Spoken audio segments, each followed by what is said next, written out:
In a tense classroom at Jiangcheng No. 2 High School, a chalkboard announces just 1 day left until the unified exam. The class teacher, Chen Fan, gives final instructions. He tells students taking the liberal arts exam to prepare the IR stationery and gives a more serious reminder to those taking the martial arts exam to prepare the IR combat gear and weapons. Teacher Chen Fan then warns about the deadly risk of the martial arts college entrance exam. He strongly advises any student with an awakened ability below D level not to take it. From his seat, a student named Xu Jingming smirks, feeling the teacher's warning is directed at him. He thinks to himself that he has transmigrated into this world, called Blue Star. It is technologically similar to his old one, but it is also inhabited by ferocious, bloodthirsty beasts. To counter this, some humans have awakened superpowers. In this world, people can awaken various abilities at age 16, which are rated on a scale from F to S. However, the majority of people only awaken skills between F and D. As he considers his own power, a small flash of lightning appears. He reveals that his ability is an E-grade weak electricity, and he notes with disappointment that its power is only comparable to a simple stun baton. As Xu Jingming reflects, a blonde-haired classmate, Huang Tian, taps on his desk. He mockingly asks if Xu Jingming still plans to take the martial arts exam, calling him E-grade trash, who would only shame the school. Huang Tian suggests Xu Jingming should just choose liberal arts and offers him a future as a small clerk in his company. Before Xu Jingming can answer, a female classmate, Lin Qingli, stands up and tells Huang Tian to mind his own business. Annoyed, Huang Tian scoffs at her and promises to show her who is best during the exam. As he walks away, he glances back and adds a cruel remark, predicting Xu Jingming will die on the exam grounds. After Huang Tian leaves, Lin Qingli turns to Xu Jingming with concern. She advises him to ignore Huang Tian's words and suggests that switching to liberal arts might not be a bad option. Xu Jingming listens to her silently, his expression unreadable. Lost in thought, Xu Jingming looks at his Great Xia Unified Exam registration form. The form lists his E-level elemental ability. In the Great Xia Kingdom, education is split into liberal arts and martial arts. Those with low-level abilities can choose liberal arts for an ordinary life. The martial arts path is far more dangerous. Students must enter a designated area and fight fierce beasts to the death to pass. Only by surviving can one hope to enter an ability user university. There, with years of training, even an unranked person can become a truly powerful ability user. Xu Jingming understands why his teacher and Lin Qingli are worried. He knows they fear what might happen if he takes the exam. However, he also recognizes that he cannot escape the constant threat of the beasts. This thought triggers a painful memory of a beast tide from his past, where he knelt as a child crying over the lifeless bodies of his parents. The memory strengthens his resolve. He doesn't want to be powerless again. With determination, he holds up his registration form and firmly declares that he will still choose the martial arts exam. As the sun sets, Xu Jingming is in a training hall, practicing relentlessly with a long spear. He channels his electrical ability into the weapon, causing blue lightning to crackle along its length. With a cry, he executes a powerful swing. The intense training quickly leaves him drained. He lets out a large yawn, complaining about how tired he is, and then collapses onto the floor, his spear falling beside him. Lying on the ground, Xu Jingming thinks about his training. He has been practicing with the spear for 2.5 years. Despite his efforts, his proficiency is still at a beginner level. He bought a spear technique called Lightning Gale Break for 300,000, which he believes makes him a little stronger than other ordinary E-class awakened ones. As he lies there, a grim thought crosses his mind. He knows the death rate for students below D class in the exam is increasing every year. This thought strengthens his resolve. To get into an awakened university, he must be prepared to fight with everything he has. He pushes himself up and approaches a machine, clenching his fist. As his hand nears the machine's panel, a blue holographic interface suddenly materializes, displaying "System Activating." Xu Jingming's eyes widen in shock as he tries to comprehend what is happening. The system's activation finishes, and a new message asks if he wants to claim the newbie gift package. Still on the floor, he realizes this could be the legendary cheat system for transmigrators. His shock turns into excitement. A wide grin spreads across his face as he wonders what the gift package contains. The system immediately reveals the contents: an S-rank super ability and 200 ability points. He is momentarily speechless. An S-rank ability is exceedingly rare. In a major country like Xiahua, a person with one is instantly recruited by top universities and cultivated into a powerhouse. Xu Jingming is stunned by his unbelievable fortune. The revelation fills him with hope. He realizes that even though he was born as E-rank trash, this system gives him a chance to change his destiny. With a determined grin, he reaches out his hand, crackling with his old weak electricity, and says, "Claim," accepting the gift without hesitation. Immediately, 3 system windows appear. The newbie gift package is claimed, 200 ability points are credited, and the system begins distributing his new S-rank ability, Purple Cloud, Thunder, God's Lightning. The power surges directly into his heart. The process is incredibly painful. An immense power erupts from within him as violent purple lightning surges through his body, tearing his shirt. A progress bar appears, slowly climbing as the energy explodes outwards, shattering the interior of the room. The blast is so powerful it blows out the apartment window. The commotion is noticed on the street below. A woman points up at the strange energy, and her child asks what is happening. A young man frantically makes a phone call, urging someone to call the fire department for the Shu family's child. Inside, Xu Jingming writhes in agony as the integration continues past 50%. On the streets, people look up as the sky turns dark and ominous. Above the apartment, a colossal dragon formed of crackling blue lightning materializes. The event attracts powerful individuals. A man in a high-rise wonders if a powerful beast is invading. Elsewhere, a military commander orders Jiang Cheng's 3rd Legion to high alert. Back at the apartment, the lightning dragon swirls in the sky before diving back down, funneling its immense energy into Xu Jingming's body. Xu Jingming lets out a final scream as the system's progress bar jumps to 100%. The light and pain fade, replaced by a simple message: ability transformation complete. The overwhelming energy subsides, leaving Xu Jingming in his devastated training room. He slowly clenches his fist, feeling the immense power he now commands. Potent blue and purple electricity crackles around his hand. A confident grin spreads across his face. He recognizes this S-rank ability is on a completely different level. He thinks his old ability was like an electric baton, but this new power feels strong enough to shatter a person with one strike. His excitement is lessened as he sees the destruction. The windows are shattered and the walls are cracked. He thinks the commotion was a bit too large and feels relieved he managed to control some of the energy. He then remembers the other part of his reward, 200 ability points. He wonders aloud what they are for as he touches the system interface. The system explains that ability points are obtained by killing fierce beasts and can be used to increase his levels and skills. A mischievous grin returns to his face. He expresses his delight at the simple cheat system and tells it to open the system panel. A detailed status screen appears, displaying his new profile, his name, his level as an unranked awakened, his new S-rank ability, Purple Heaven Divine Thunder, and his 200 available ability points. With the unified exam just one day away, Xu Jingming's eyes glow. He knows he must use these 200 points wisely to maximize his combat power. Lightning crackles around his hand as he tells the system to allocate the points for him. Xu Jingming decides to use his points logically, reasoning that all abilities come from the human body and spirit. He chooses to strengthen these two attributes first. As the system processes the points, his stats for physique and spirit quickly increase. A surge of dark purple energy erupts and swirls around him. He looks slightly dazed, marveling at the feeling of his vital energy and thoughts being enhanced. Clenching his fist, he feels the new power inside him. He throws a test punch, and a vortex of blue and purple lightning explodes from his fist, a display of power far beyond what he could do before. He looks at his hand, surrounded by crackling energy, and understands that by raising his basic attributes, his control over his combat skills and powers will also be stronger. The system panel confirms the upgrade, showing his physique is now 141 and his spirit is 160. It explains that each ability point was equal to 0.2 units of vital energy, or spirit energy. A confident grin spreads across his face. He believes that with his current strength, getting into an Awakener university will be easy, but he wonders how he now compares to the other 700,000 candidates in the province, especially the geniuses trained since childhood.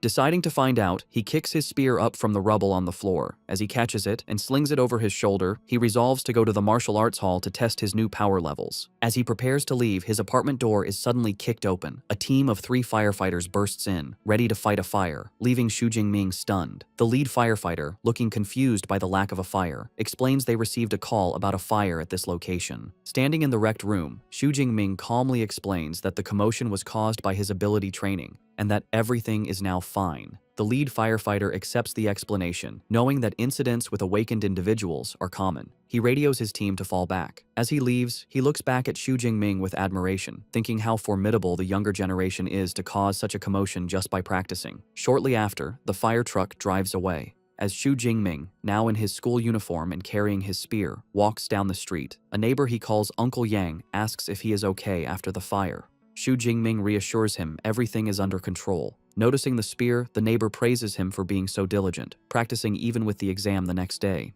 The story then explains that martial arts halls are important in this world. To advance, an awakened person must train their physique and spirit. The halls provide training grounds, which are essential since not every family can afford a private training room. The two most famous martial arts hall chains are Thunder and Brutal Bear. Xu Jingming arrives at the Thunder Martial Arts Hall. The narration explains that the Brutal Bear Hall is expensive, mainly for students from rich families. The Thunder Hall, however, is free for all high school students, making it very popular. Inside the busy hall, Xu Jingming sees a familiar face in a group of students. The girl, with long black hair and red eyes, is Tang Qi, his cousin. He approaches her and asks why she is at the Thunder Hall.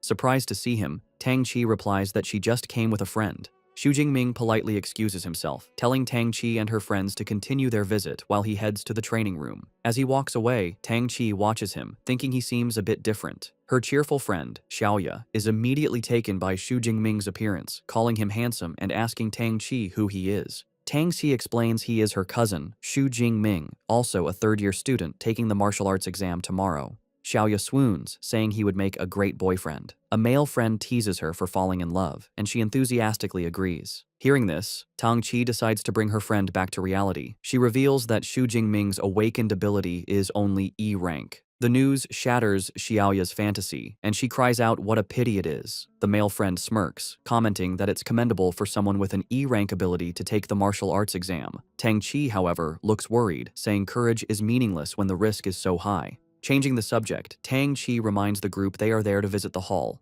Xiaoya agrees, mentioning she's spent all of high school at the expensive Brutal Bear Hall and suggests relaxing before the big exam is a good idea. Meanwhile, Xu Jingming finds an empty training room. He stands before a large, round target with his spear. As he grips it, he notices it feels much lighter. He realizes the spear hasn't changed. His own body has become much stronger. He considers that this old weapon might not be suitable anymore, but with the exam tomorrow, there's no time to find a new one. He decides to first test his peak physical strength without his lightning ability. He takes a deep breath, tightens his grip, and thrusts the spear forward. The weapon slams into the center of the target with incredible force. The strike leaves a spiderweb of cracks in the advanced training target. A digital display above it flashes the number 321. The room's equipment is made from a special memory metal, allowing it to automatically repair itself. Xu Jingming is astonished. His pure physical strength has doubled. He knows the strongest output for a normal, unranked awakened is only around 100 calories, making his base strength exceptional. Satisfied, he decides to try his new S-rank ability. His eyes glow blue as he prepares to channel the purple heaven's divine thunder. Arcs of purple and blue lightning crackle around his body. With a powerful leap, he brings his spear down on the target, creating a massive explosion of electrical energy. He looks up at the new reading, an incredible 3,021 calories. Xu Jingming is thrilled by how powerful his S-rank ability is. The standard for a first-tier awakened is only 1,000 calories. The fact that he, still unranked, can unleash an attack comparable to a mid-tier first-tier awakened shows his new potential. But he isn't done. With lightning still crackling around him, he declares that this is not his limit. He decides to use his true killer move, a technique stacking his enhanced strength, his ability, and his combat skills into one strike. He channels all his energy into the spear, which becomes covered in intense purple lightning. He swings the spear in a wide arc. As the spearhead nears the target, the lightning condenses into a single, bright sphere of power. With a fierce cry of "break," he unleashes the attack. The spear connects, resulting in a massive explosion of purple energy that completely engulfs the target. The force of the attack sends a shockwave through the entire martial arts hall. In the main stadium, students are shaken, with one crying out, wondering if it was an earthquake. On the training room floor, Tang Qi, Xiaoya, and their friends are thrown off balance. The male friend recognizes the powerful energy fluctuations, stating they are on the level of a true awakener. They wonder if a new awakener-level high school student has just appeared since all the known ones train at the other hall. Driven by curiosity, Tang Qi says they should go see. The group follows the trail of energy down the corridor. As they turn a corner, they come face to face with Xu Jingming, who is leaving the area with his spearhead now wrapped in a cloth. Tang Qi calls out to him, surprised to see him there. Xu Jingming calmly says he is heading home to prepare for the exam, giving no hint of the power he just used. His friend wishes him luck but dismissively tells the group to forget him, pointing to the training room Xu Jingming just left, saying the energy came from there. The group approaches the door. Peeking inside, they see a scene of total devastation. The advanced memory metal target has been completely destroyed, and the reinforced wall behind it is a massive crater of rubble. The entire room is a wreck. Tang Qi, Xiaoya, and the others can only stare in pure shock, unable to comprehend the level of destructive power that was just unleashed in a high school training room. Staring at the destruction, Xiaoya exclaims that even the advanced memory metal was blasted through, which would require an incredibly intense attack. She wonders if any high school student in their city of Jiangcheng is actually that powerful. The brown-haired male friend dismisses the idea. Touching the crater's edge, he says the residual energy feels too violent for a high school student. He theorizes it was a powerful second-order ability user who mistakenly entered the student-level floor. Another friend agrees, adding that even a genius from the provincial capital couldn't do this, making it impossible for such a person to be in their small city. Xiaoya, however, suggests a different theory. She points out that the only person they saw nearby was Xu Jingming and excitedly suggests he might be a hidden super genius. Her friends ridicule the idea, with one asking if she's been reading too many novels. The other points out that Xu Jingming is a known E-class user who would be lucky to have an attack strength of 300. Her friend offers a more logical explanation, suggesting the powerful user simply left through the other corridor. He then turns to Tang Qi, who has been silent, and asks for her opinion. Tang Qi simply answers, maybe, stepping forward to inspect the damage. As she runs her hand along the shattered wall, she notices the impact marks look like they were left by a long spear. The image of her cousin with his spear flashes in her mind.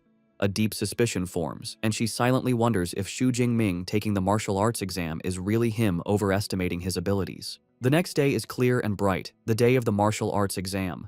Dozens of buses arrive at a massive, fortified venue, dropping off students armed with various weapons. Among them is Xu Jingming, walking with a calm and confident stride, his spear on his shoulder. The students gather by a tall fence, looking into the exam grounds with a mix of awe and terror. One student complains nervously, recalling that past exams had much weaker beasts. The consensus is that this year's exam will be incredibly difficult. As the students share their fears, an arrogant voice cuts through the crowd. A long-haired young man with a large sword scoffs at their cowardice. He declares that anyone who can't deal with a unicorn rhinoceros is useless, leaving the other students speechless. Nearby, Xu Jingming's best friend, Liu Ji, asks who the arrogant guy is. Xu Jingming identifies him as Zhou Mingyang. Liu Ji explains that Zhou Mingyang is a well-known genius with a B-class ability who has already advanced to become a first-order ability user, a rare feat for a high school student. Xu Jingming looks at the prodigy with a confident smile and a competitive glint in his eye, silently wondering who is stronger. Suddenly, a loud voice calls for the candidate's attention. A stern-looking man with a scar, dressed in a military-style uniform, introduces himself as Wang Haiyang, the chief commander of the exam. He says that before the exam begins, he will review the important precautions. Standing on a military vehicle, Commander Wang Haiyang announces the exam will last 12 hours, from 9 a.m. to 9 p.m. He gestures to the vast, ruined town that serves as the exam venue. He explains that it is divided into 4 zones: outer, central, inner, and core. Students earn points by killing beasts, with the score increasing based on the beast's rank and strength. The commander's expression turns grave as he gives his final warning. He says the core area is like a bonus question, meant only for the top students. He urges everyone to act according to their abilities and not foolishly risk their lives for a higher score. Listening to the commander, Xu Jingming reflects on his own abilities. Before his power-up, he would have been limited to the outer area, but now, filled with power and ambition, he is determined to charge deep into the inner circle, and perhaps even challenge the core area. An announcement is made for students to get their exam supplies. Xu Jingming and his friend approach their teacher, Chen Fan, who is handing out tactical backpacks. Xu Jingming receives his pack, which contains a smartwatch for tracking points, a backpack with energy bars, a drink, and a medical kit, and a safety ball that can create a high-voltage grid to ward off beasts. As teacher Chen Fan hands Xu Jingming his supplies, he offers one last piece of advice. He reminds Xu Jingming that his life is more important than anything, even if using the safety ball ends the exam early.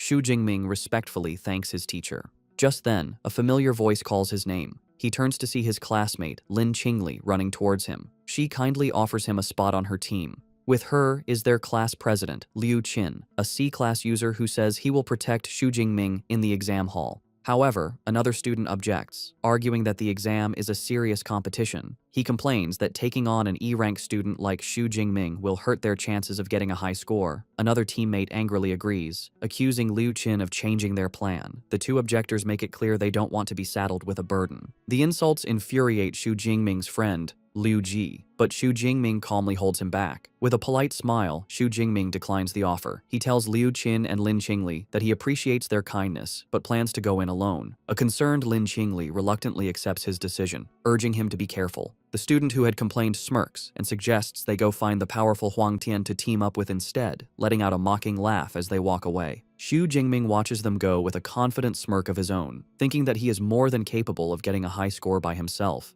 An announcement rings out, declaring the official start of the exam. A fleet of drones swarms into the sky, ready to live broadcast the event. The massive gates open, and a flood of students charges into the ruined city, shouting their goals. Among the crowd are Tang Qi and her friends, a determined-looking girl with a large sword, and the top contender, Zhou Mingyang, who uses his wind ability to leap ahead of the pack. In contrast, Xu Jingming remains calm. He takes a single step, then breaks into a steady run, his spear in hand, thinking that the exam has finally arrived and he is ready. As he runs, he taps his smartwatch. A holographic screen confirms his identity and displays the real-time rankings. The top 3 spots are already filled, with Zhou Mingyang in first place with 7 points, followed by 2 other students. Xu Jingming looks at the leaderboard with a confident smirk. He notes that Zhou Mingyang has already started killing beasts, but the early lead only fuels his own competitive spirit. While others fight in the outer sections, Xu Jingming decides on a bolder strategy. He resolves to waste no time and head straight for the high-risk, high-reward core area. As he moves deeper into the ruined city, he suddenly stops.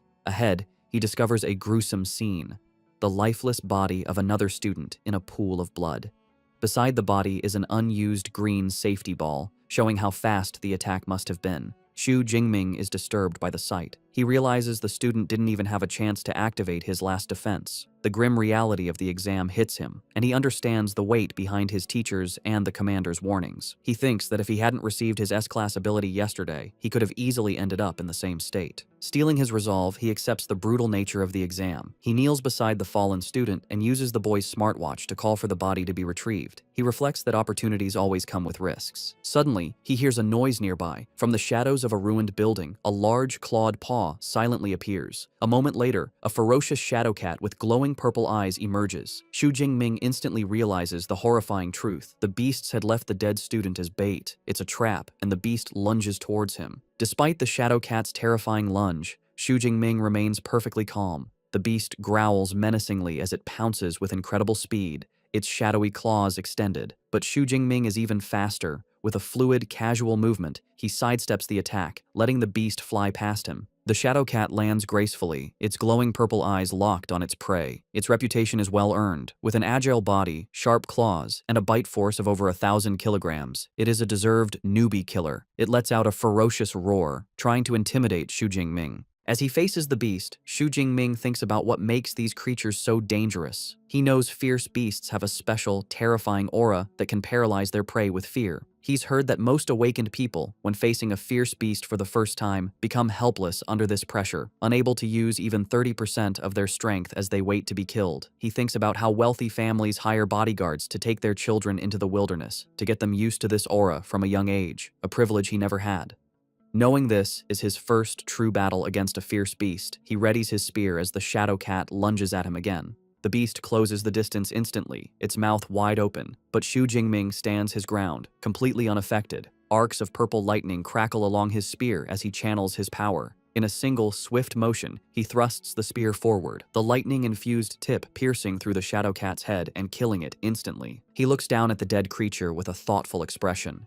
He realizes the beast's intimidating aura had no effect on him. A moment later, a blue holographic window appears from his smartwatch, confirming the kill. Killed one unranked fierce beast, a shadow cat. Ability points +3.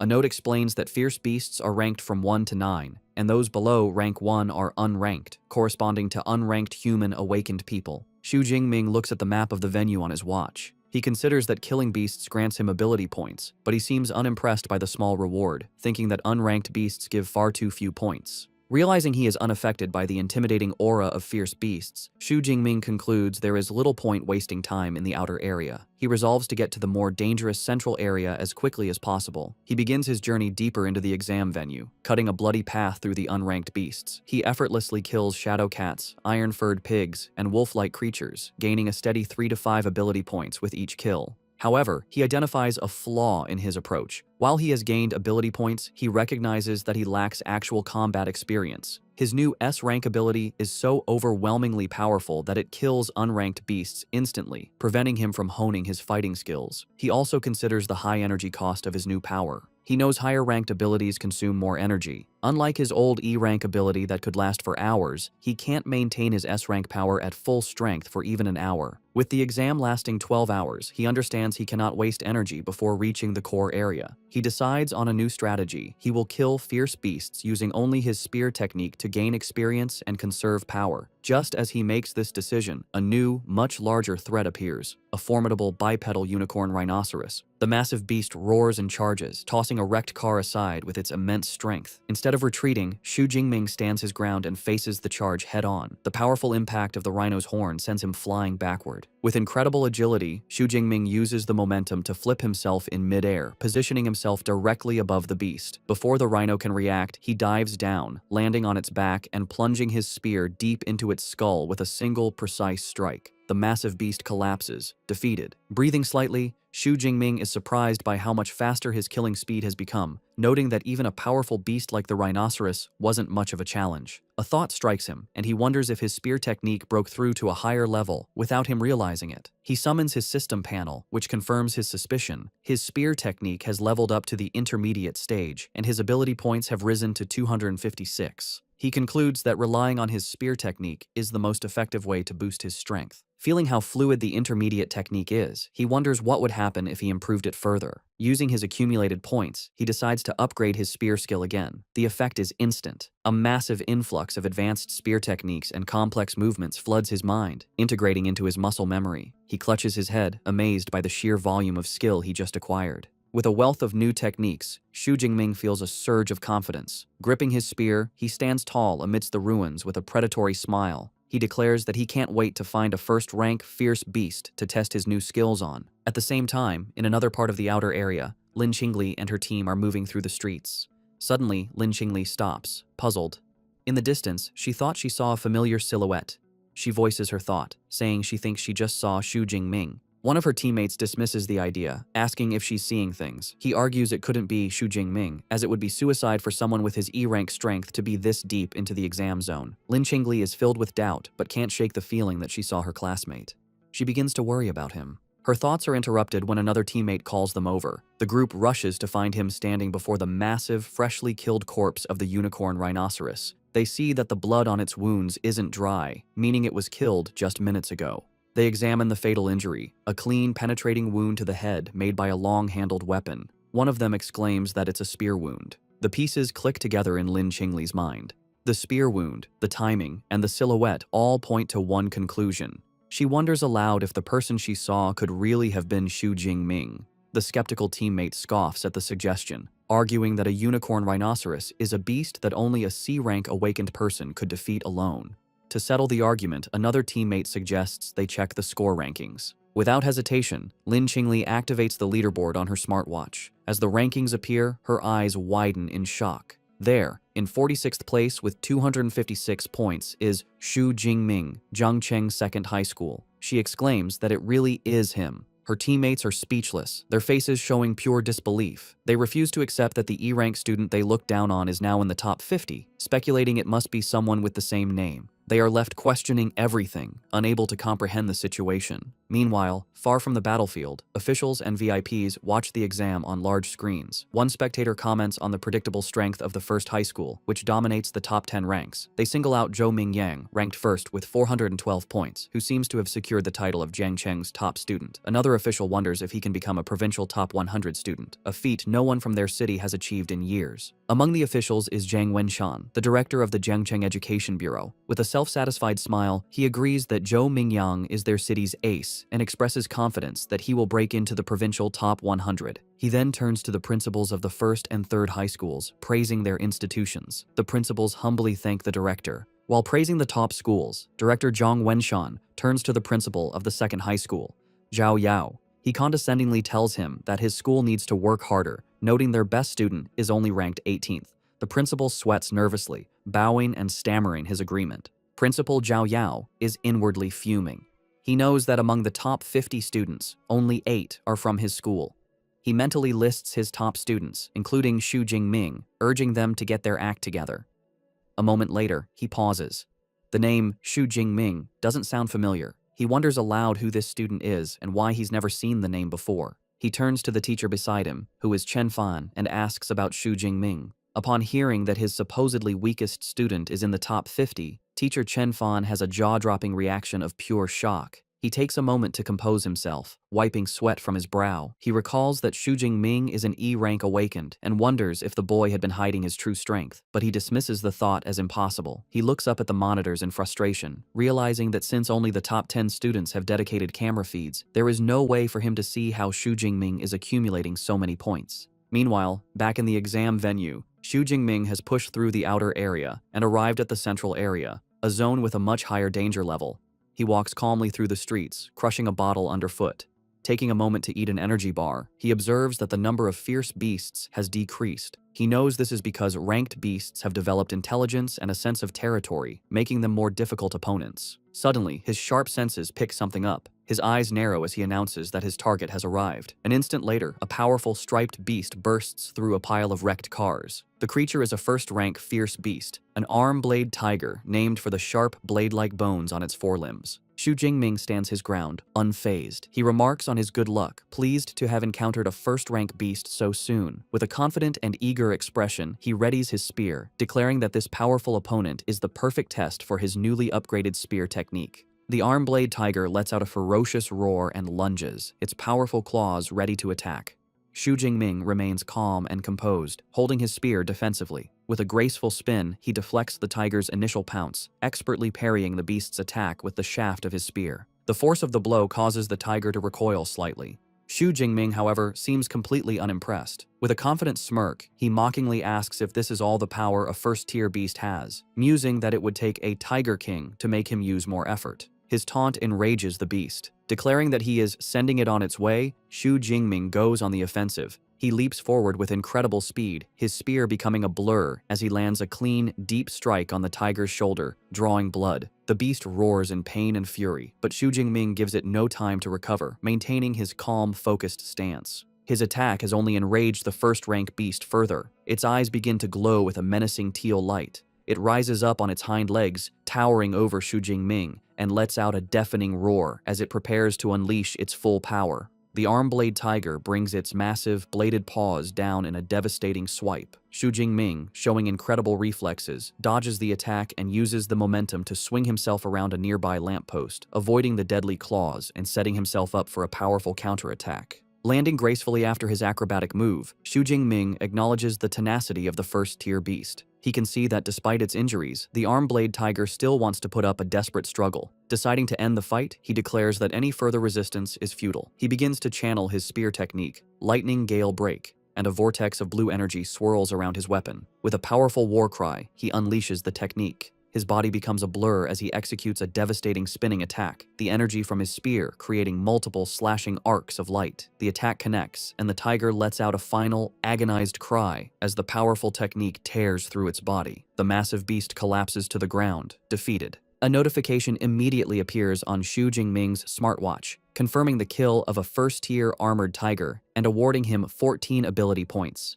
He notes with satisfaction that the points from a first-tier beast are almost double what he gets from an unranked one. A new perspective dawns on him. He realizes that while the exam hall is a place of danger for others, for him, it is a perfect treasure ground to level up. With renewed determination, he vows to harvest as many ability points as he can by hunting the most powerful beasts. Back in the audience stands, the atmosphere is tense as officials and teachers watch the live rankings.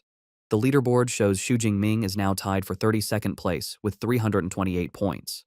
An official turns to teacher Chen Fan, asking if this surprising student is from his class. Suddenly, Chen Fan is the center of attention. Other teachers praise him, marveling that only students from his class have broken into the top 50 from their school. They compliment his teaching methods. A flustered Chen Fan humbly deflects the praise, insisting it is all due to the students' own hard work. Their conversation is cut short when someone shouts and points at the screen.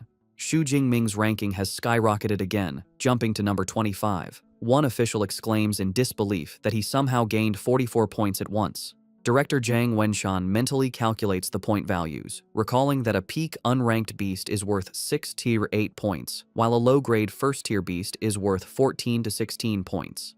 Principal Zhao Yao continues the thought, his face pale with shock. He remembers that the kill count updates every 4 seconds, and an impossible realization begins to form in his mind. Director Zhang Wenshan completes the stunning calculation. Within a mere 4 seconds, Xu Jingming must have killed either 5 peak unranked beasts or 3 low-grade first-tier beasts. A pleased smile spreads across his face as he remarks that this kind of performance hasn't been seen in years. He turns to Principal Zhao Yao and comments that this student is a very good prospect, asking why he has never heard of him. The principal, still flustered, admits he has only just found out about Xu Jingming himself and says they will have to ask the boy's homeroom teacher. He immediately summons a nervous teacher Chen Fan, telling him to explain Xu Jingming's situation to the leaders, specifically asking about his talent. Standing before the city's top education officials, a sweating Chen Fan stammers out the unbelievable truth. Xu Jingming awakened an E-grade ability. Weak electricity.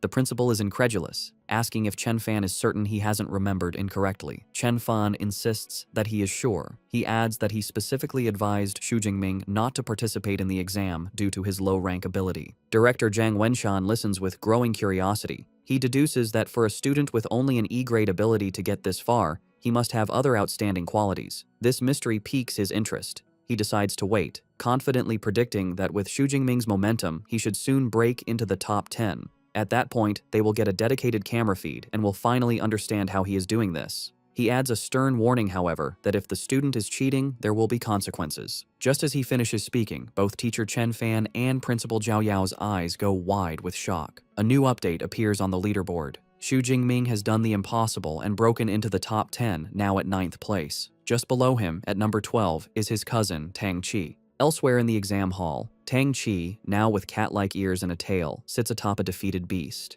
She looks off into the distance with a knowing smile, now certain her cousin was the one who caused the destruction at the martial arts hall. The top-ranked student, Zhou Mingyang, also notices the new name on the leaderboard. He notes with some surprise that, with 6 hours still left, a new face has squeezed into the top 10. He thinks to himself that he has never heard of Xu Jingming before. Because he is in the top 10, a dedicated camera drone is sent to follow Xu Jingming. The feed shows him effortlessly killing another first-tier beast with his spear. As the beast falls, a notification awards him another 14 points. He comments to himself that the efficiency of killing beasts is much higher in the central area. He then notices the drone and realizes he must have entered the top 10. Standing over his latest kill, Xu Jingming reflects on the nature of the exam. He understands it's a test of strength and potential, where better results lead to greater recognition. With this in mind, he decides he has no reason to hide his true power, declaring that breaking into the top 10 is just the beginning. Before challenging the core area, he decides to improve his strength again. He checks his system panel, which shows his spear technique is now at the advanced level, and he has 312 ability points. He notes with some disappointment that his level hasn't automatically promoted from awakened. He deduces that the only way to advance to a true ability user is by learning a specific cultivation method, which he cannot do during the exam. Since he can't increase his rank, he decides to continue improving his basic attributes. He spends some points, boosting his physique by 40 and his spirit by 22. Feeling a surge of new power, he clenches his fist, ready to finally head to the core area. He soon arrives at the entrance to the core area, where the danger level is highest. He is greeted by a brutal scene, a pack of 9 armored tigers devouring the corpse of a large, rhino-like beast. From a safe distance, Xu Jingming observes the pack. He quickly identifies the one in the middle, which is larger and has a more powerful aura, as the armored Tiger King. Far from being intimidated, he sees this as a great harvest of points waiting for him. Just as he prepares to move, he senses another presence. He calls out, telling the hidden person to come out. From behind a corner, Zhou Mingyang emerges, looking impressed. He compliments Xu Jingming on his sharp perception and admits he didn't expect the mysterious student who broke into the top 10 to be him.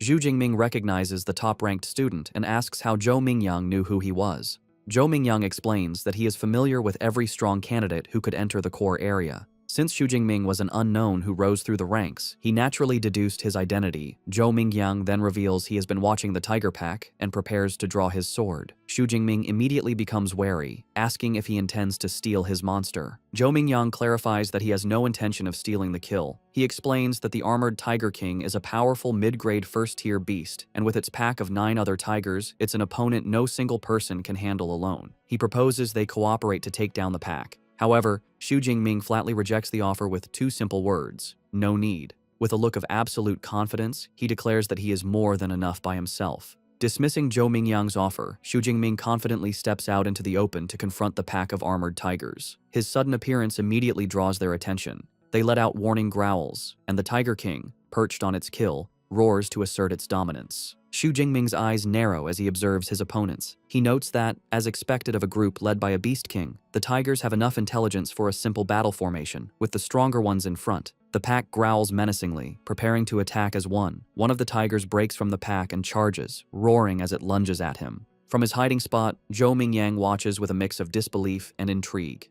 He decides to observe the encounter, curious to see if Xu Jingming is just marching to his death or if he has some special skill to back up his incredible confidence. Facing the charging beast, Xu Jingming remains perfectly still, a calm aura around him as he prepares his spear. In a blur of motion, he begins to spin the weapon with blinding speed, the shaft becoming a near-invisible circle as he gathers energy for his attack. He unleashes a devastatingly wide spinning sweep, sending a massive arc of force tearing through the air towards the attacking beasts. The attack connects with overwhelming power. In a single, brutal motion, his spinning spear cuts through several of the tigers at once, sending a spray of blood across the street. System notifications instantly pop up, confirming his kills and awarding ability points. The lifeless bodies of the tigers collapse onto the blood-soaked pavement, the initial wave of the pack annihilated by his single, powerful strike. The armored Tiger King is enraged by the slaughter of its pack. Xu Jingming, however, looks at the carnage with a hint of dissatisfaction. He remarks that it's a pity his physical strength is still lacking, as he was unable to kill all the tigers in one blow.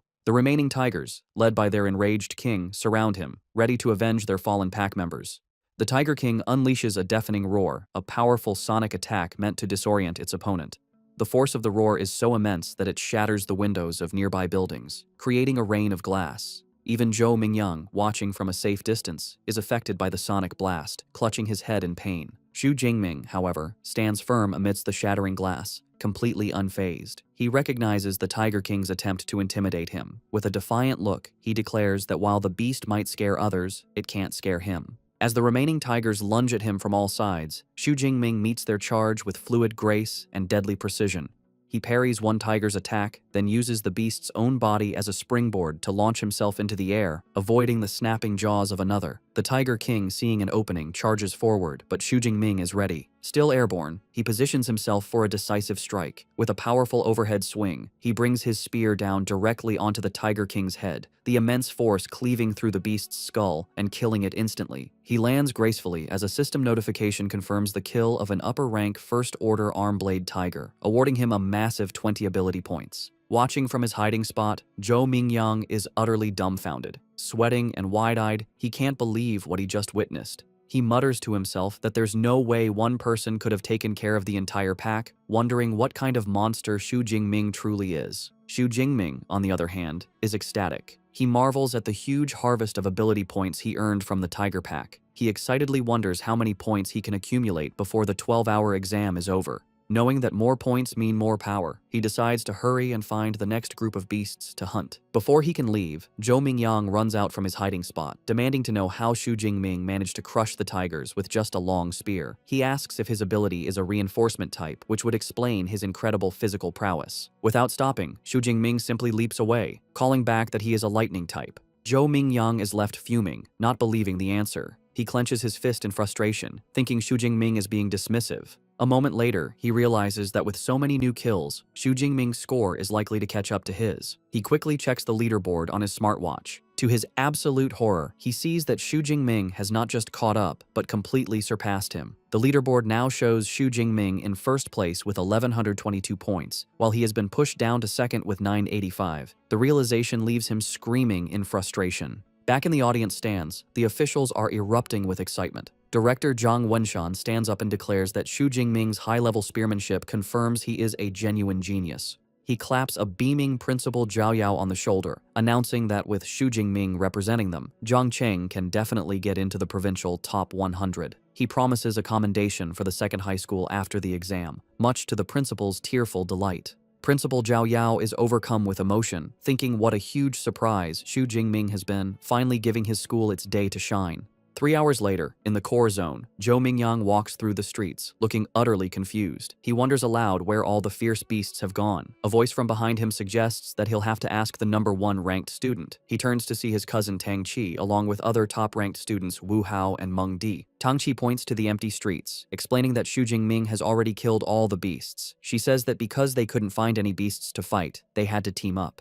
Zhou Mingyang is left stunned, finding it impossible to believe one person could have cleared out the entire core zone. Tangqi tells Zhou Mingyang that she can tell he hasn't been a ranked ability user for very long. To prove her point, she tells him to look at her cousin's current score. She activates her smartwatch, and the leaderboard appears. Zhou Mingyang's eyes go wide in disbelief as he sees the astronomical number next to Xu Jingming's name. 35 points, more than triple his own score. He can only stammer in shock. Tangqi calmly explains the math. Subtracting the roughly 700 points Xu Jingming got in the central zone, he still earned over 2,500 points, meaning he must have single-handedly killed almost 200 fierce beasts in the core zone alone. A bead of sweat rolls down Zhou Mingyang's face as he realizes the truth. It wasn't that Xu Jingming was afraid of someone stealing his kills. He had planned to monopolize the entire core zone from the beginning. Wu Hao explains their current situation. With only a few hours left, the remaining top students have formed a team. Their plan is to brave the innermost core zone, a place they know is filled with upper-rank beasts and even a second-order beast king. He acknowledges that going in alone would be a death wish. Meng Di then formally invites Zhou Mingyang to join their team. With no other option, he agrees, shouting, "Count me in." The scene shifts to a quiet, moonlit rooftop. Xu Jingming sits alone atop a massive pile of slain beast corpses, his spear planted beside him. His supplies are completely exhausted, and he knows the exam is nearing its end.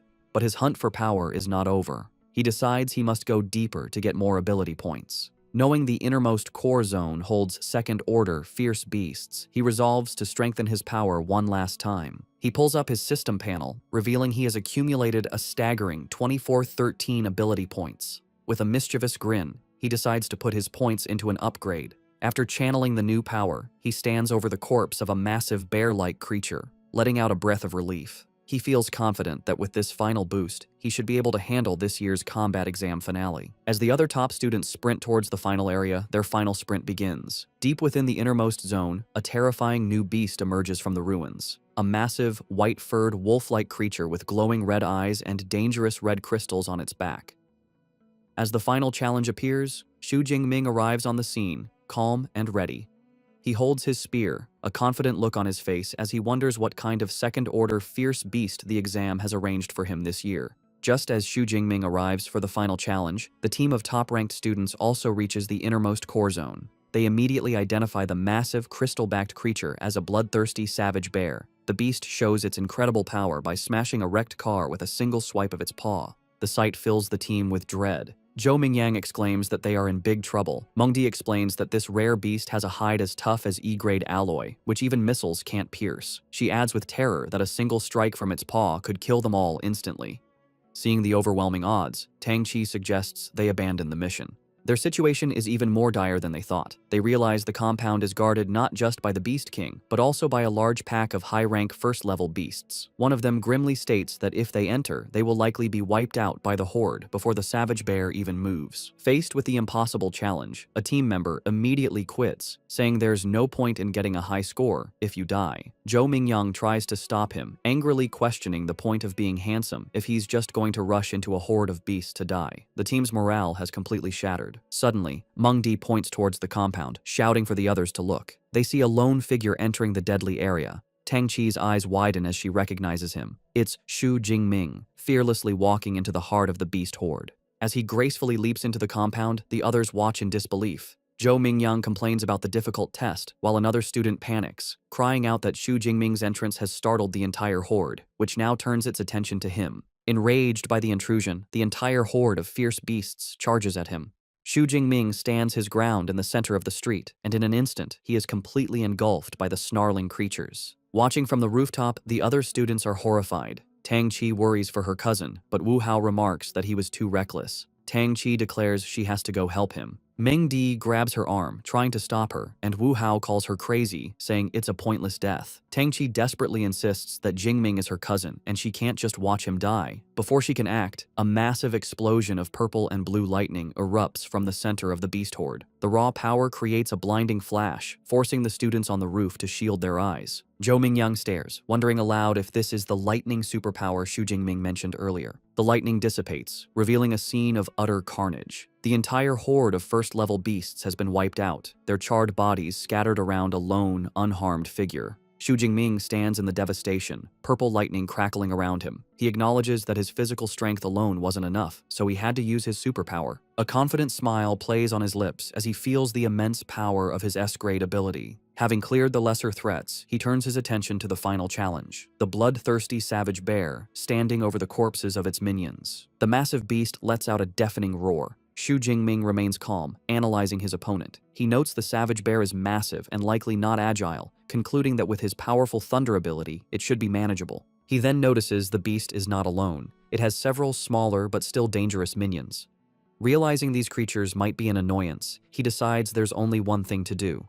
With a look of fierce determination, his eyes glowing, he declares that he will clear the area first. He bursts into motion, his body enhanced by his S-grade lightning ability, moving with blinding speed as he blitzes through the remaining beasts. He effortlessly dispatches a high-rank Shadow Cat, his smartwatch confirming the kill and awarding him 13 points. With a confident grin, he marvels at the enhancement his superpower provides to his physique, but acknowledges he can't maintain the dangerous state for long. Knowing it's enough to clear the minions, he cuts down the last of the lesser beasts with a powerful sweep of his spear, earning another 15 points for a high-rank unicorn rhino. With the area cleared, the final confrontation begins. The savage bear roars in fury, slamming its massive paws into the ground and creating a shockwave that shatters the pavement. The beast charges, shaking the ground. Xu Jingming, wreathed in his lightning aura, meets the charge head-on. With a powerful leap, he dodges the charge and swings his spear in a devastating arc, shattering one of the large red crystals on the beast's back. The battle continues in a blur, with Xu Jingming expertly dodging the bear's attacks and landing precise strikes, shattering more crystals and wounding the beast. His smartwatch continuously updates with points as he dismantles the Beast King's defenses. The savage bear roars, enraged as it watches its minions fall. Xu Jingming, wreathed in lightning, taunts the beast, asking if it's getting angry. He promises to deal with it after taking care of the last minion. As he charges the final rhino, the Bear King watches with cunning intelligence.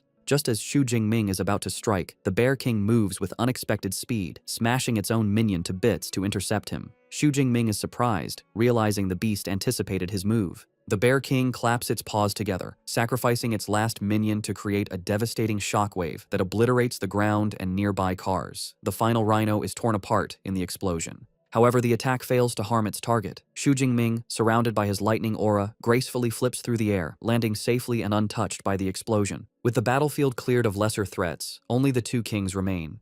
Xu Jingming grins fiercely, his body crackling with power. He declares that with no minions left, it's time to see if the beast's armor-like hide can withstand the force of his thunder. With a powerful thrust, Xu Jingming plunges his lightning-covered spear into the bloodthirsty savage bear's head. The impact creates a huge explosion of purple energy that covers the drone following him, cutting its camera feed. The students on the rooftop are hit by the shockwave, shielding their faces from the blast. In the audience stands, the officials stare in stunned silence at the static-filled screen. Director Zhang Wenshan, shocked, turns to Principal Zhao Yao. He yells, asking if he calls the power they just saw an E-class ability and accusing him of kidding. Another official, also amazed, remarks that Xu Jingming could instantly kill a high-tier rank 1 beast and fight a rank 2 boss, a feat even an A-class user would struggle with. Principal Zhao Yao, sweating and at a loss, can only guess it might be a rare ability mutation.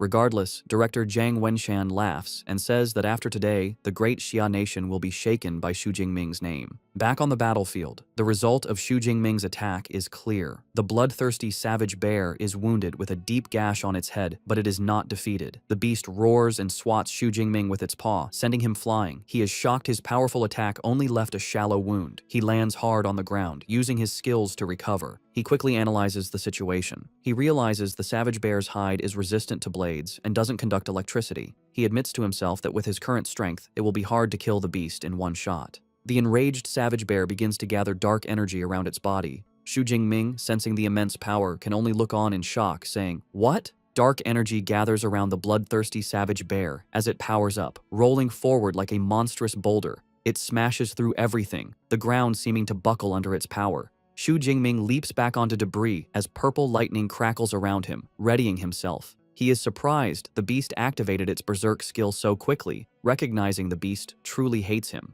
A note explains, berserk is a beast's counter skill, like a human combat technique. The enraged beast, now covered in dark energy, hunches over. It lets out a deafening roar, then charges with greater speed and ferocity. Xu Jingming is impressed, remarking on the astonishing strength of a beast in its berserk state. He knows, however, that the berserk state has a cost. The beast loses its intelligence, acting purely on instinct. He quickly forms a new strategy. He must avoid its attacks and use his superior agility to keep it at a distance. He puts his plan into action, dodging the beast's relentless attacks with incredible speed. He knows he must wait for the perfect chance to temporarily stop it. As the beast lunges, he channels lightning into his spear and thrusts it forward, unleashing a blast of energy that strikes the beast's side. The attack freezes the massive creature for a crucial second, its body shaking from the electric shock. This is the opening he needed. With the beast stunned, Xu Jingming's eyes glow as he prepares his ultimate attack. He raises his hand, gathering a massive amount of purple and blue energy. He calls on the full power of his S-rank ability, shouting, "Nine Heavens Divine Lightning, blast it!" A huge torrent of divine lightning comes down from the sky, slamming into the bloodthirsty savage bear. The beast is engulfed in the blast, its roars drowned out by the crackling energy. When the light fades, the massive beast lies motionless, smoke rising from its charred body. Xu Jingming stands over it, a confident smile on his face as purple lightning dances around his fingertips. He remarks that after half a minute of his purple divine lightning, even the thickest defense couldn't withstand it. However, the battle isn't over. The beast's eye snaps open, glowing with a furious red light. With a final, desperate roar, it lunges, its massive jaws open for a final bite. The electrical power surging through its body causes a temporary paralysis, freezing it just inches from its target. Seeing his chance, Xu Jingming calmly states, "It's time." He gathers all his remaining power into his spear, his eyes glowing. He channels his ultimate technique, saying the words, "Lightning, Gale, Break." He unleashes the attack, a massive sphere of lightning that slams into the paralyzed beast's open mouth. The explosion is immense, a vortex of power that tears through the beast from the inside, creating a huge crater in the street. The force of the blast finally brings the mighty second-order beast down for good. Its massive body collapses onto the pavement, defeated. A system notification confirms the kill and awards him plus 124 ability points. Kneeling beside the Beast King, Xu Jingming breathes a sigh of relief, stating the final battle is over. He reflects that to deal with the second-order beast, he upgraded his Lightning Gale technique, and he is pleased with its power. A triumphant smile spreads across his face. He notes that although the battle only lasted 2 minutes, it was the most exhilarating he has ever experienced. He then wonders how many points he will get after clearing out all the beasts in the core area. The exam ends as night falls. Back in the audience stands, the final results are displayed on the main screen, and the crowd roars. In first place is Xu Jingming, with an unbelievable score of 10,835 points. In a distant second is Zhou Mingyang, with 1,103 points, followed by Wu Hao, with 945. The officials are ecstatic. Director Zhang Wenshan, Principal Zhao Yao, and teacher Chen Fan leap to their feet, cheering. They celebrate that Xu Jingming not only broke their city's record, but the entire Jiangnan province record. They call him a genius. They recall last year's provincial champion only scored just over 8,000 points. With his score, they declare Xu Jingming has practically pre-booked this year's champion title. Standing amidst the destruction, Xu Jingming looks at the sky and notes there isn't much time left. He reflects on his accomplishments with a confident smirk. He has killed all the fierce beasts in the inner circle and core area. With time left, he decides to head back to the central area to kill as many remaining beasts as he can. As he walks back, he passes the rooftop where the other top students are gathered. They stare in disbelief. Tang Qi is amazed her cousin killed a Tier 2 Beast King, while Zhou Mingyang is bewildered, wondering why Xu Jingming is going back when he is already in first place. Mengdi correctly guesses he is heading back to the central area. The horrifying realization dawns on her, and she wonders aloud if he is going back to clear out all the remaining beasts. The other students are speechless at his ambition. The reality hits them. Zhou Mingyang realizes that with Xu Jingming's speed, he might actually do it. If they don't leave soon, they might not get a single point in the last hour. He declares their team-up is over and leaves first. The others quickly follow, scrambling to hunt for any remaining beasts. 1 hour later, an official announcement echoes across the exam venue. The 2037 Zhangcheng Martial Arts College entrance examination has concluded. Killing beasts no longer counts, and all candidates are told to return. Throughout the venue, the remaining students react. A tired Tang Qi wipes sweat from her brow, sighing that it's finally over. Elsewhere, one student despairs over being one beast away from passing, while another celebrates just barely making it. In the midst of the carnage, Xu Jingming stands over his final kill, looking unsatisfied. He wonders why the exam had to end so quickly, feeling he wasn't quite finished. As students exit the exam venue, they are greeted by guards, their faces a mix of exhaustion and relief. Outside, Tang Qi's friend Xiaoya is still reeling from Xu Jingming's power. She clings to Tang Qi, asking for the third time if Xu Jingming is really her cousin. Tang Qi, looking weary, confirms he is. Xiaoya's crush has returned. With a blush, she begs Tang Qi for his contact information. Tang Qi reminds her that just yesterday, she wasn't interested. Xiaoya quickly says things are different now that he is first in the exam and continues to beg. Their conversation is interrupted by a commotion. Someone shouts that Xu Jingming is coming out. A massive crowd of students swarms the exit, desperate to see the new champion. Xu Jingming emerges from the gate, his expression calm and his spear on his shoulder. He is met with cheers and congratulations. Some jokingly ask him to give them 100 of his points. He smiles and waves, taking in the sudden fame as he walks towards the buses.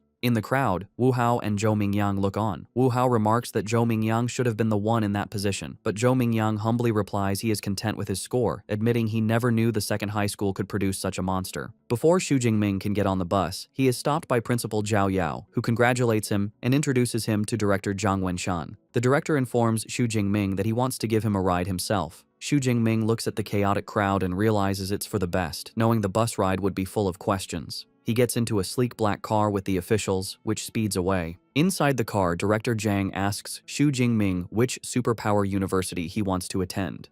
Xu Jingming admits he has been so focused on his strength that he hasn't thought about it. The director assures him that with his results, any university would be within his reach. However, he advises that half of the country's high-level superpower users graduate from the top 3 universities and recommends he consider them. Director Zhang Wenshan details the top 3. First is Qingjing Superpower University, affiliated with the government. Graduates can directly enter the system and serve the country. Next is Modu Superpower University, known for its excellent resources and elite clubs.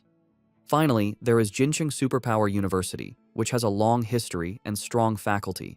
All 3 have top-tier cultivation methods that are not public. Xu Jingming listens intently. He understands awakened individuals need these special methods to become true superpower users. He asks what makes a top-tier cultivation method special. The director explains that with a beginner method, it would take 3 to 4 years to advance. With a top-tier method, it only takes half a year. He reassures Xu Jingming that with his results, he will qualify for special admission from even the top 3 universities. Having dropped off the officials, Xu Jingming arrives back at his apartment late at night. The next day, he is in the shower, feeling refreshed. He checks his system panel and sees he has 2,534 ability points remaining, which he believes is enough for a superpower university. As he dries off, he wonders if there will be beast-killing competitions after he enrolls, deciding he will have to enter the wilderness to continue growing stronger. Meanwhile, his cousin Tang Qi arrives at his apartment with her mother, Xu Qingwan. Tang Qi notices the door is broken and decides it's a perfect chance to sneak in and surprise him. They enter, and Tang Qi cheerfully shouts a surprise greeting. Her timing is terrible. Xu Jingming, wearing only a towel, has just stepped out of the bathroom. He is shocked to see his aunt and cousin. His aunt, equally flustered, asks what he is doing, while Tang Qi is left blushing and speechless. His aunt then sees the ruined apartment and angrily asks how it got into such a mess. A flashback explains that after his parents passed away, his aunt stayed with him, taking good care of him and giving him the warmth of a home. She fulfilled her guardian duties, even occasionally feeding him his favorite meal. After the initial shock, Xu Jingming sits with his aunt and cousin. His aunt, Xu Qingwan, expresses her relief. She admits she was incredibly worried when she learned he was taking the martial arts exam. Now that she sees he is unharmed, she is relieved. She reassures him his score isn't important. Xu Jingming is confused and asks if Tang Qi didn't tell her the results.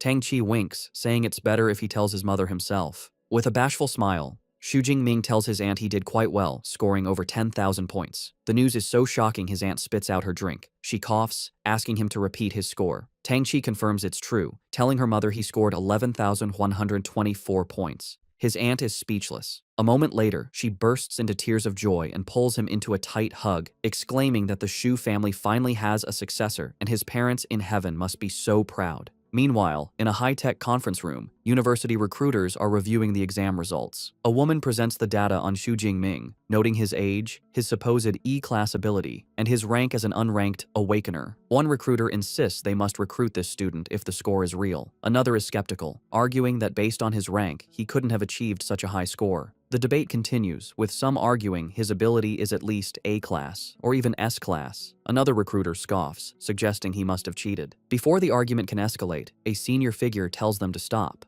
A woman with a commanding presence makes a decision. She instructs the team to list Xu Jingming as an S-class special recruit for now. As for whether the score is genuine, she declares she will personally go to Jiangcheng to investigate. The day after the exam, Xu Jingming gets a notification on his phone that the Jiangnan province martial arts exam rankings are out. He is informed that he placed first in the province with an astonishing score of 11,124 points. A look of surprised delight spreads across his face as he sits down, celebrating his achievement as the top scholar of Jiangnan province. News of his success quickly spreads online, taking over the hot search topics. The public debates how a dark horse from Jiangcheng could become the provincial top scholar, questioning who Xu Jingming is and if an E-class individual could truly achieve such a score. Skeptics reject the possibility, while others demand to see the exam video for proof. In response to the doubts, an awards ceremony is held where Principal Zhao Yao addresses the media.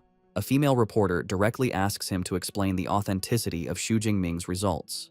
Principal Zhao Yao confidently states that the school's website has uploaded Xu Jingming's exam video, confirming the fairness of the exam. As people watch the video, they are amazed, exclaiming that Xu Jingming pierced a Tier 1 rhinoceros skull with a single shot, showing power stronger than a Tier 1 superhuman. They question how this is possible for someone with an E-class lightning ability. Principal Zhao Yao, beaming, assures everyone the video proves the results are real and praises Xu Jingming as the first student from Jiangcheng to achieve top scholar status. Director Zhao Yao then presents a massive check for 1 million yuan to Xu Jingming, congratulating him. He announces this cash reward, along with superpower training methods, is a gift from the City Education Bureau. Additionally, the city government will provide an equivalent bonus and a luxury villa. Reporters eagerly capture the moment. Meanwhile, a commanding woman with 2 bodyguards stands by a car and remarks that while Jiangcheng released the footage, it doesn't guarantee Xu Jingming didn't use performance-enhancing drugs. She states that the most crucial step is to confirm his superpower level.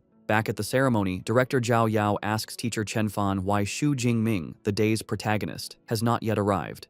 Teacher Chen Fan smiles, explaining that he just spoke with Xu Jingming, who said he is still training at the martial arts gym. The director laughs, finding it extraordinary that the new top scholar is still training after the exam. With Xu Jingming on his way, the scene shifts to a meeting room where Principal Zhao Yao is nervously serving tea to 3 intimidating figures, whom he addresses as teachers. When one of them casually dismisses the tea, Principal Zhao Yao sweats, thinking about the powerful aura coming from these high-level superhumans, which makes his heart tremble. The 3 individuals are recruiters from the nation's top superpower universities, and the air is tense as their immense spiritual pressures seem ready to clash. The woman with short, grayish-purple hair, Zhang Zhaoyue, the director of admissions for Modu Superpower University, breaks the silence. She coyly asks her rivals who they are targeting. A woman in a light blue dress, Su Yun from Qingjing Superpower University, tells Zhang Zhaoyue not to play dumb. She confidently declares that as long as his results are genuine, Qingjing University will have him. A man with long black hair, Wu Yuan from Jin City Superpower University, scoffs at her claim, stating that Jin City University will recruit him. As sparks of energy crackle between them, Zhang Zhaoyue thinks to herself that recruiting top scholars always involves clashing with other academies. Just as the tension peaks, the door slides open, and Xu Jingming enters with his spear over his shoulder. He calmly greets the 3 powerful figures as teachers. His sudden arrival surprises the recruiters. Zhang Zhaoyue observes him with interest, noting his spirit is full and he's still carrying his weapon, a sign he hasn't relaxed his training. More importantly, she is impressed that he did not falter under the combined pressure of 3 high-level superhumans.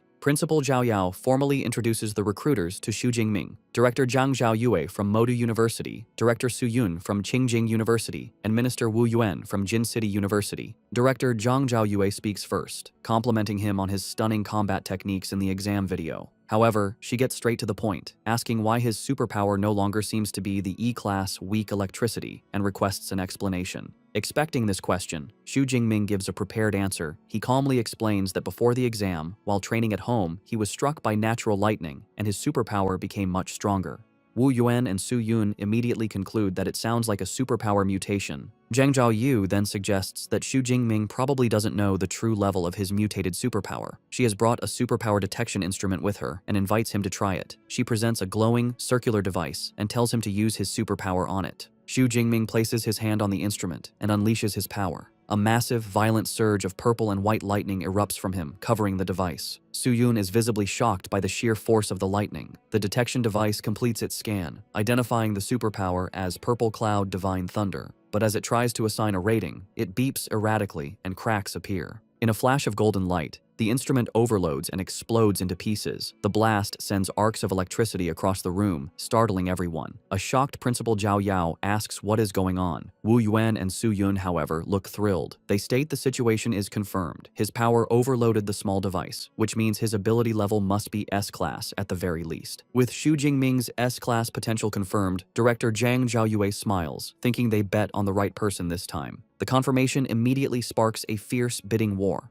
Wu Yuan from Jin City University is the first to make an offer, shouting that his university will give Xu Jingming a 4 million admission bonus, a full set of C-class equipment, and free access to all superpower training methods for all 4 years. Su Yun from Qingjing University scoffs at his offer. She turns to Xu Jingming with a charming smile and presents her own proposal, a 5 million admission bonus, and for 4 years, free access to all of their S-class superpower training methods and combat techniques. Xu Jingming is taken aback by her generous offer. Finally, Zhang Zhaoyue from Modu Superpower University makes her move. She states that Modu doesn't offer cash bonuses or equipment, but can match the other offers on cultivation methods. Then, she reveals her trump card, adding that they will also provide an S-class cultivation resource annually. The mention of an S-class resource leaves both Wu Yuan and Su Yun in complete shock. Unfamiliar with the term, Xu Jingming asks what an S-class cultivation resource is.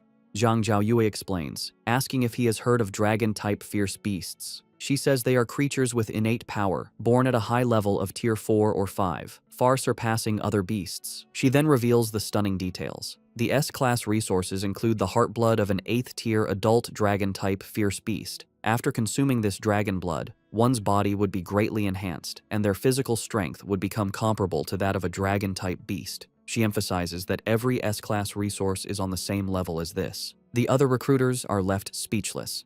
Su Yun admits that even she is tempted, remarking on Modu's wealth. Wu Yuan, flustered, points out that S-class resources are usually reserved for top students, and offering them to a freshman is unheard of. They both realize they can no longer compete. With all offers on the table, the 3 recruiters stand before Xu Jingming, telling him it is time to make his decision. With a confident, determined smile, Xu Jingming gives his answer without hesitation, declaring that he chooses Modu Superpower University. With his choice made, Xu Jingming explains he chose Modu Superpower University not just for their great offer, but because its combat training is the best in the University Alliance, with many founders coming from Modu. He then bows to Su Yun and Wu Yuan, thanking them for their offer. They both look disappointed. Pleased with his decision, director Zhang Zhaoyue creates a glowing admission letter and gives it to Xu Jingming, welcoming him. She tells him that while new students enroll on September 1st as a special recruit, he can register early and will be given a place to stay. Eager to start, Xu Jingming asks if he can access the library's superpower training methods and combat techniques ahead of time. Zhang Zhaoyu agrees without hesitation, adding that the school can provide him with a private study room. She hands him her contact card, telling him to get in touch when he arrives in Magic City. Holding his admission letter, Xu Jingming looks at the smiling director and says he can't wait to go and register. Sometime later, Xu Jingming stands at a train station with his luggage, looking excited as an announcement calls for passengers of the G91 train to Magic City to begin boarding. At the station, his aunt Xu Qingwan is emotional, wiping away tears as her husband Tang Daolin comforts her. He proudly says that their child has grown up and that when Xiaoming leaves, he is going to soar. As Tang Xi looks on, her father reminds her it is time to start filling out her university choices. He suggests that since her cousin is going to Magic City Superpower University, she should also try to choose a university there. Xu Qingwan agrees, adding it would be good for them to look out for each other. A flustered Tang Xi quietly agrees. On the train, with 6 hours left, Xu Jingming is already studying. He thinks to himself that the most important reward from the exam is the universal C training method. Like superpowers, training methods also have different ratings: beginner, intermediate, advanced, and top tier. A graph shows that the higher the level of the method, the faster the training speed and the greater the power gained. While on the train, Xu Jingming focuses on studying the universal C training method. He identifies it as an intermediate level technique and notes that with his spiritual power of 180, it took him half a day to memorize it. He recalls that by following the method, he was able to sense the special energy in the world on his first day of practice. This unlocked a new option on his system panel, showing a plus sign next to his level, meaning he could now advance from an awakened to a superpower user. However, he decides not to level up yet. He remembers the training manual said the higher the level of the training method used for the breakthrough, the greater the benefits. Knowing he will soon have access to top-tier methods at the university, he resolves not to waste this chance by using an intermediate one. Upon arriving in Magic City, Xu Jingming is in awe of the university campus. From the car, he sees the school grounds are several hundred meters wide. He is greeted by director Zhang Zhaoyue, who pulls up in a red sports car and welcomes him, telling him to get in so she can take him to handle admission procedures. As they drive through the stunning campus, lined with cherry blossom trees, director Zhang Zhaoyue boasts about its size, explaining it covers 40,000 mu. She adds that even visiting students can't tour the entire campus in one day.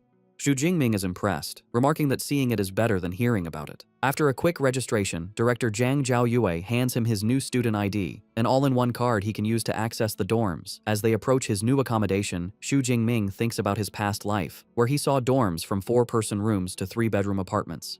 However, nothing prepared him for what he sees next.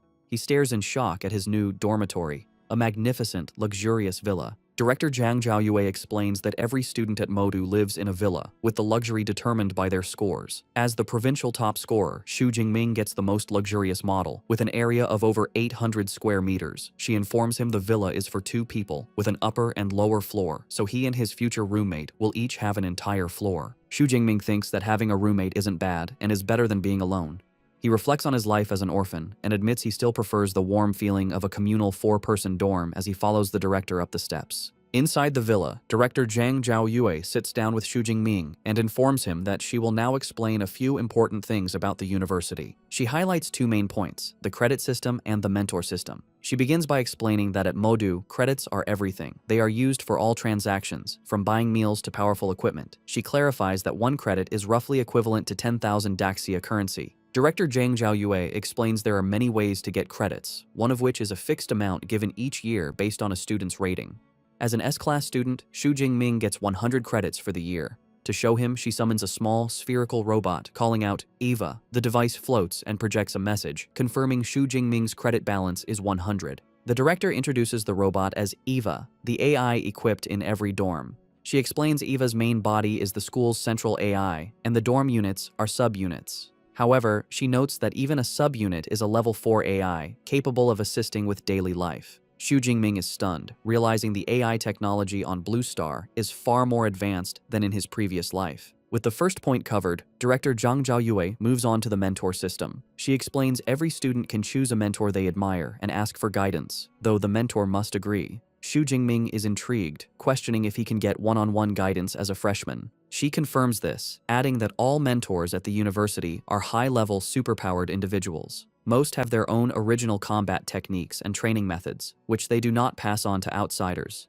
These secret techniques can only be learned after becoming their official disciple. Given Xu Jingming's abilities, she informs him the university has 4 mentors who specialize in the lightning element. Her top recommendation is Yang Zhentian, the dean of the Weaponry Academy. At her command, Eva projects a profile of the dean. It reveals Yang Zhentian is a 52-year-old, Tier 7 high-rank superpowered individual with an A-rank lightning superpower. He is a master of various weapons, especially the spear, earning him the title Thunder Spear. The profile also notes he once fought an 8th-tier demonic whale for 3 days and nights before killing it alone. The director also provides information on the other 3 potential mentors, but tells Xu Jingming the final choice is his. After reviewing the options, a confident smile spreads across Xu Jingming's face. He notes Dean Yang Zhentian is not only a lightning user, but also a spear specialist, concluding he is the best choice for his mentor. Having made his choice, Xu Jingming heads to the mentor's residential area, a serene compound of traditional buildings in a lush forest. As he arrives at the grand gate of Dean Yang Zhentian's residence, he thinks that a mentor's home is far more high class than the student villas. Before he can proceed, a young man with brown hair, leaning against a stone lion, asks if Xu Jingming is also there to seek mentorship. The young man looks surprised when he realizes Xu Jingming is still an awakened, guessing he must be a specially recruited student. After Xu Jingming confirms this, the other student remarks that in previous years, special recruits were typically mid to high-rank Tier 1 individuals. The student introduces himself as Tan Mingyang, a junior from the Weaponry Academy. Xu Jingming introduces himself as a freshman who just registered. Tan seems impressed, commenting that Xu Jingming is quick to seek mentorship. He explains that most freshmen only learn about this after the freshman competition, which interests Xu Jingming. Tan explains that the freshman competition is a university tradition held a few days after registration. All teachers watch, and students who perform well are sought after by academies, with some even being chosen directly by mentors. He clarifies that while it's not impossible for a special recruit like Xu Jingming to seek mentorship early, trying to become the dean's disciple right after enrolling is as difficult as winning the lottery. Xu Jingming politely thanks him for the explanation and asks if Tan is also there to seek mentorship from Teacher Yang.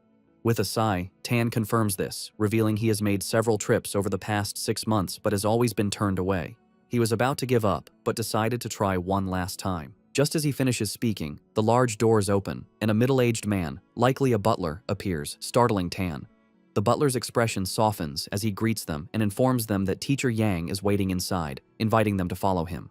Tan is taken aback by the warm reception, wondering if the fact that the dean is waiting inside means he might finally have a chance. The butler leads them into a room where they are brought before 2 men. Xu Jingming immediately feels an incredibly powerful presence from the older man, who has a commanding posture, a full gray beard, and sharp eyes. He recognizes him as the dean of the Weaponry Academy, Yang Zhentian. A younger man with long hair stands beside him. Dean Yang Zhentian addresses Xu Jingming directly, stating that he must be the one Director Zhang Zhaoyu told him about. Ignoring Tan completely, he tells Xu Jingming to follow him to the training room. In a traditional training room filled with weapons, Dean Yang Zhentian tells Xu Jingming that he has seen his martial arts exam video. He praises his combat skills and marksmanship. However, before deciding, the dean insists on seeing his S-rank ability, the Purple Heaven Divine Thunder, with his own eyes. Xu Jingming calmly agrees. As the dean observes, Xu Jingming channels his power, and arcs of purple lightning crackle around his arms. He then unleashes a massive, violent burst of purple and white energy that fills the room, the raw power crackling with immense force. Dean Yang Zhentian is visibly impressed, a grin on his face as he recognizes the S-rank ability. He mentally compares it to his own A-rank ability, acknowledging that the gap between A-rank and S-rank power is impossible to bridge. He sees immense potential in the student, thinking that if Xu Jingming hones his skills, his future could rival his own. With the demonstration done, the dean states that with Xu Jingming's potential, becoming his disciple is not an issue.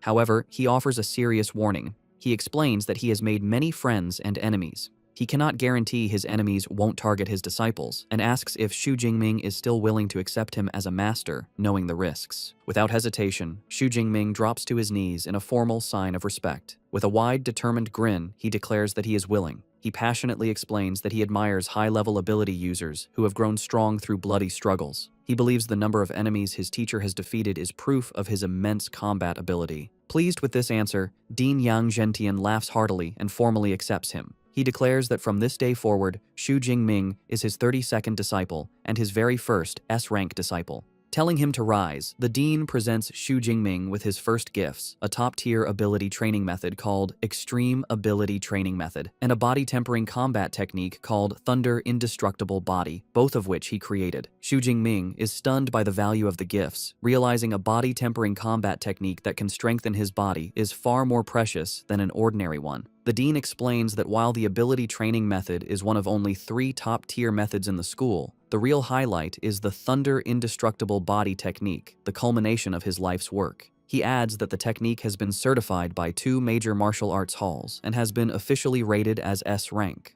The revelation leaves Xu Jingming utterly speechless, shocked to learn of an S-rank combat technique. Combat techniques, like abilities, have their own ratings, from F to SSS. The higher the rank, the more difficult it is to master, but the more powerful it will be. Xu Jingming reflects on this, realizing the terrifying extent of his new master's talent.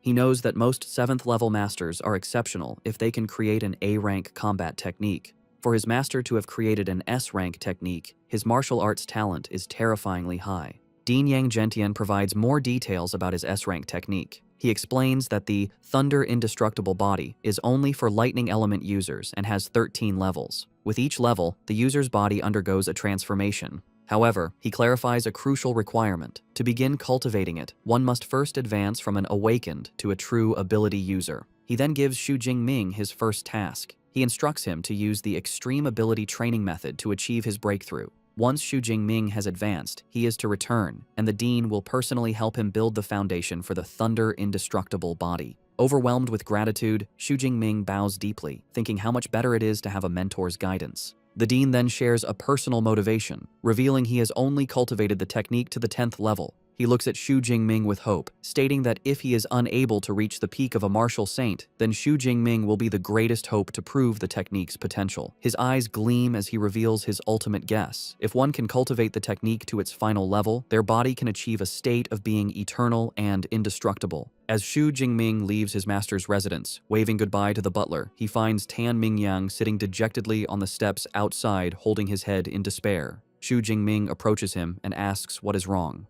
It is revealed that Tan Mingyang's attempt to become a disciple failed. He had to face a test against one of the dean's senior disciples. The condition was to defeat the senior, while the latter used only 1/10 of his combat power, a task Tan found hopeless, leaving him beaten. Now sitting on the steps, Tan looks up at Xu Jingming, assuming he also failed. He remarks that getting into Dean Yang's tutelage isn't easy and asks if Xu Jingming needs him to pass on some experience from his failures. Unfazed, Xu Jingming calmly declines, simply stating that he has already passed. The words hit Tan Mingyang like a physical blow. His bruised face contorts in utter disbelief. He exclaims that he has never heard of a dean-level mentor accepting a disciple before the annual freshman competition. As Xu Jingming calmly walks away, a bewildered Tan Mingyang stares after him, trying to understand what just happened. With a new objective, Xu Jingming returns to his dormitory's training room. Sitting cross-legged, he begins to cultivate using the extreme ability training method from his new master. As he meditates, he is amazed by the effectiveness of the top-tier technique, noting the amount of energy he can sense is far greater than with the intermediate-level method. A confident smirk appears on his face. Knowing he has already mastered the principles, he decides there is no need to practice it step by step.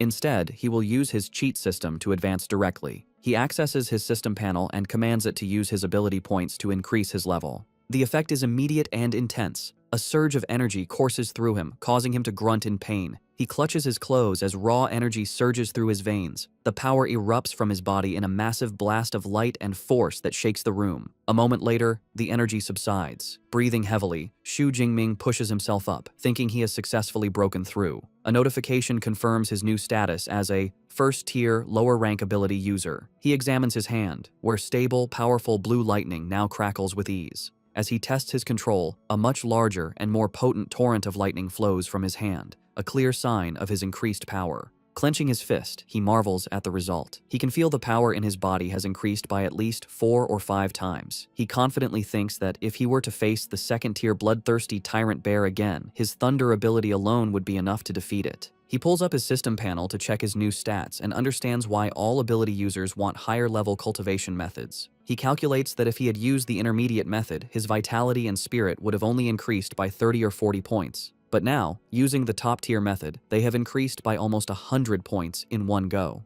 The gap in results is undeniable. He notes the advancement only cost him 300 ability points, and he decides to save the rest. He knows that learning a powerful combat technique like the Thunder Indestructible Body is even more important. As an S-rank technique, he expects the consumption of ability points to master it will be incredibly high. With his breakthrough complete, Xu Jingming is ready for the next stage. A new thought enters his mind. Since he's at the university, perhaps it's time to visit the school's library. The next day, Xu Jingming returns to his master's residence. Dean Yang Gentian is utterly astonished to see him, questioning how he could have advanced so quickly. The dean paces, remarking that in his 20 years of teaching, he has seen countless geniuses, but even the best took a significant amount of time to transform into an ability user.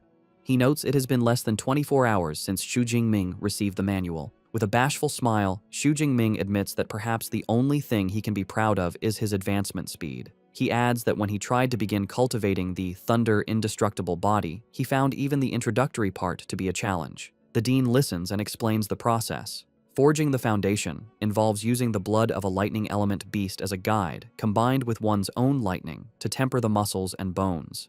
He emphasizes a critical point. The final strength of the technique is related to the grade of the beast's blood used. Now that Xu Jingming has advanced, the dean declares he will help him forge the foundation that very day. He reveals that high-level lightning beasts are rare, and his original plan was to use the blood of a 7th-tier storm giant bear. However, after learning Xu Jingming was entitled to one S-rank resource every year, he made a special request. He decided to combine the resources and pleaded with the university's principal to grant Xu Jingming an even more precious SS-rank resource. With that, he presents Xu Jingming with a small vial containing a glowing red liquid, the essence blood of a ferocious 8th-tier beast, the Thunder Tyrannosaurus. Xu Jingming is deeply moved that his new teacher and the principal would go to such lengths for him. He accepts the vial and vows to repay this kindness many times over. Pleased, the dean says they should begin immediately. They move to a training room where a shirtless Xu Jingming kneels. The dean uncorks the vial and pours the potent, glowing red blood onto Xu Jingming's head and back. Xu Jingming grits his teeth, groaning as the substance makes contact. The dean warns him to bear with it, explaining the blood is highly toxic to low-level users, and the intense pain is expected. Next, the dean prepares to use his own power to help. He tells Xu Jingming he will now use his A-rank Windfire True Thunder to forge the foundation, adding that the amount Xu Jingming can absorb is up to him. The dean unleashes his power, a torrent of violent, red lightning, and directs it into Xu Jingming's body. The energy surges through him, causing glowing red patterns to spread across his back and chest. The process is excruciating, and Xu Jingming throws his head back, letting out a raw scream of agony as his body is forcibly tempered by the immense power. 5 days into the tempering process, the senior disciple, Liu, is having tea with the dean's butler, Uncle Fu. Liu remarks on how resilient the new junior is to have lasted for 5 days. He reflects with some jealousy that he only lasted 2 days during his own tempering, which used weaker 7th-tier beast blood. He admits Xu Jingming's performance deserves the 8th-tier dragon-type beast's essence blood. Liu adds that with an S-rank lightning ability, he is looking forward to seeing the result of his new junior's thunder-indestructible body. Suddenly, a loud crash from the training room startles them. Liu rushes upstairs, wondering if his junior's foundation forging is complete. He cautiously peeks through the door and is met with a terrifying sight. Xu Jingming stands shirtless and splattered with blood, his eyes glowing red.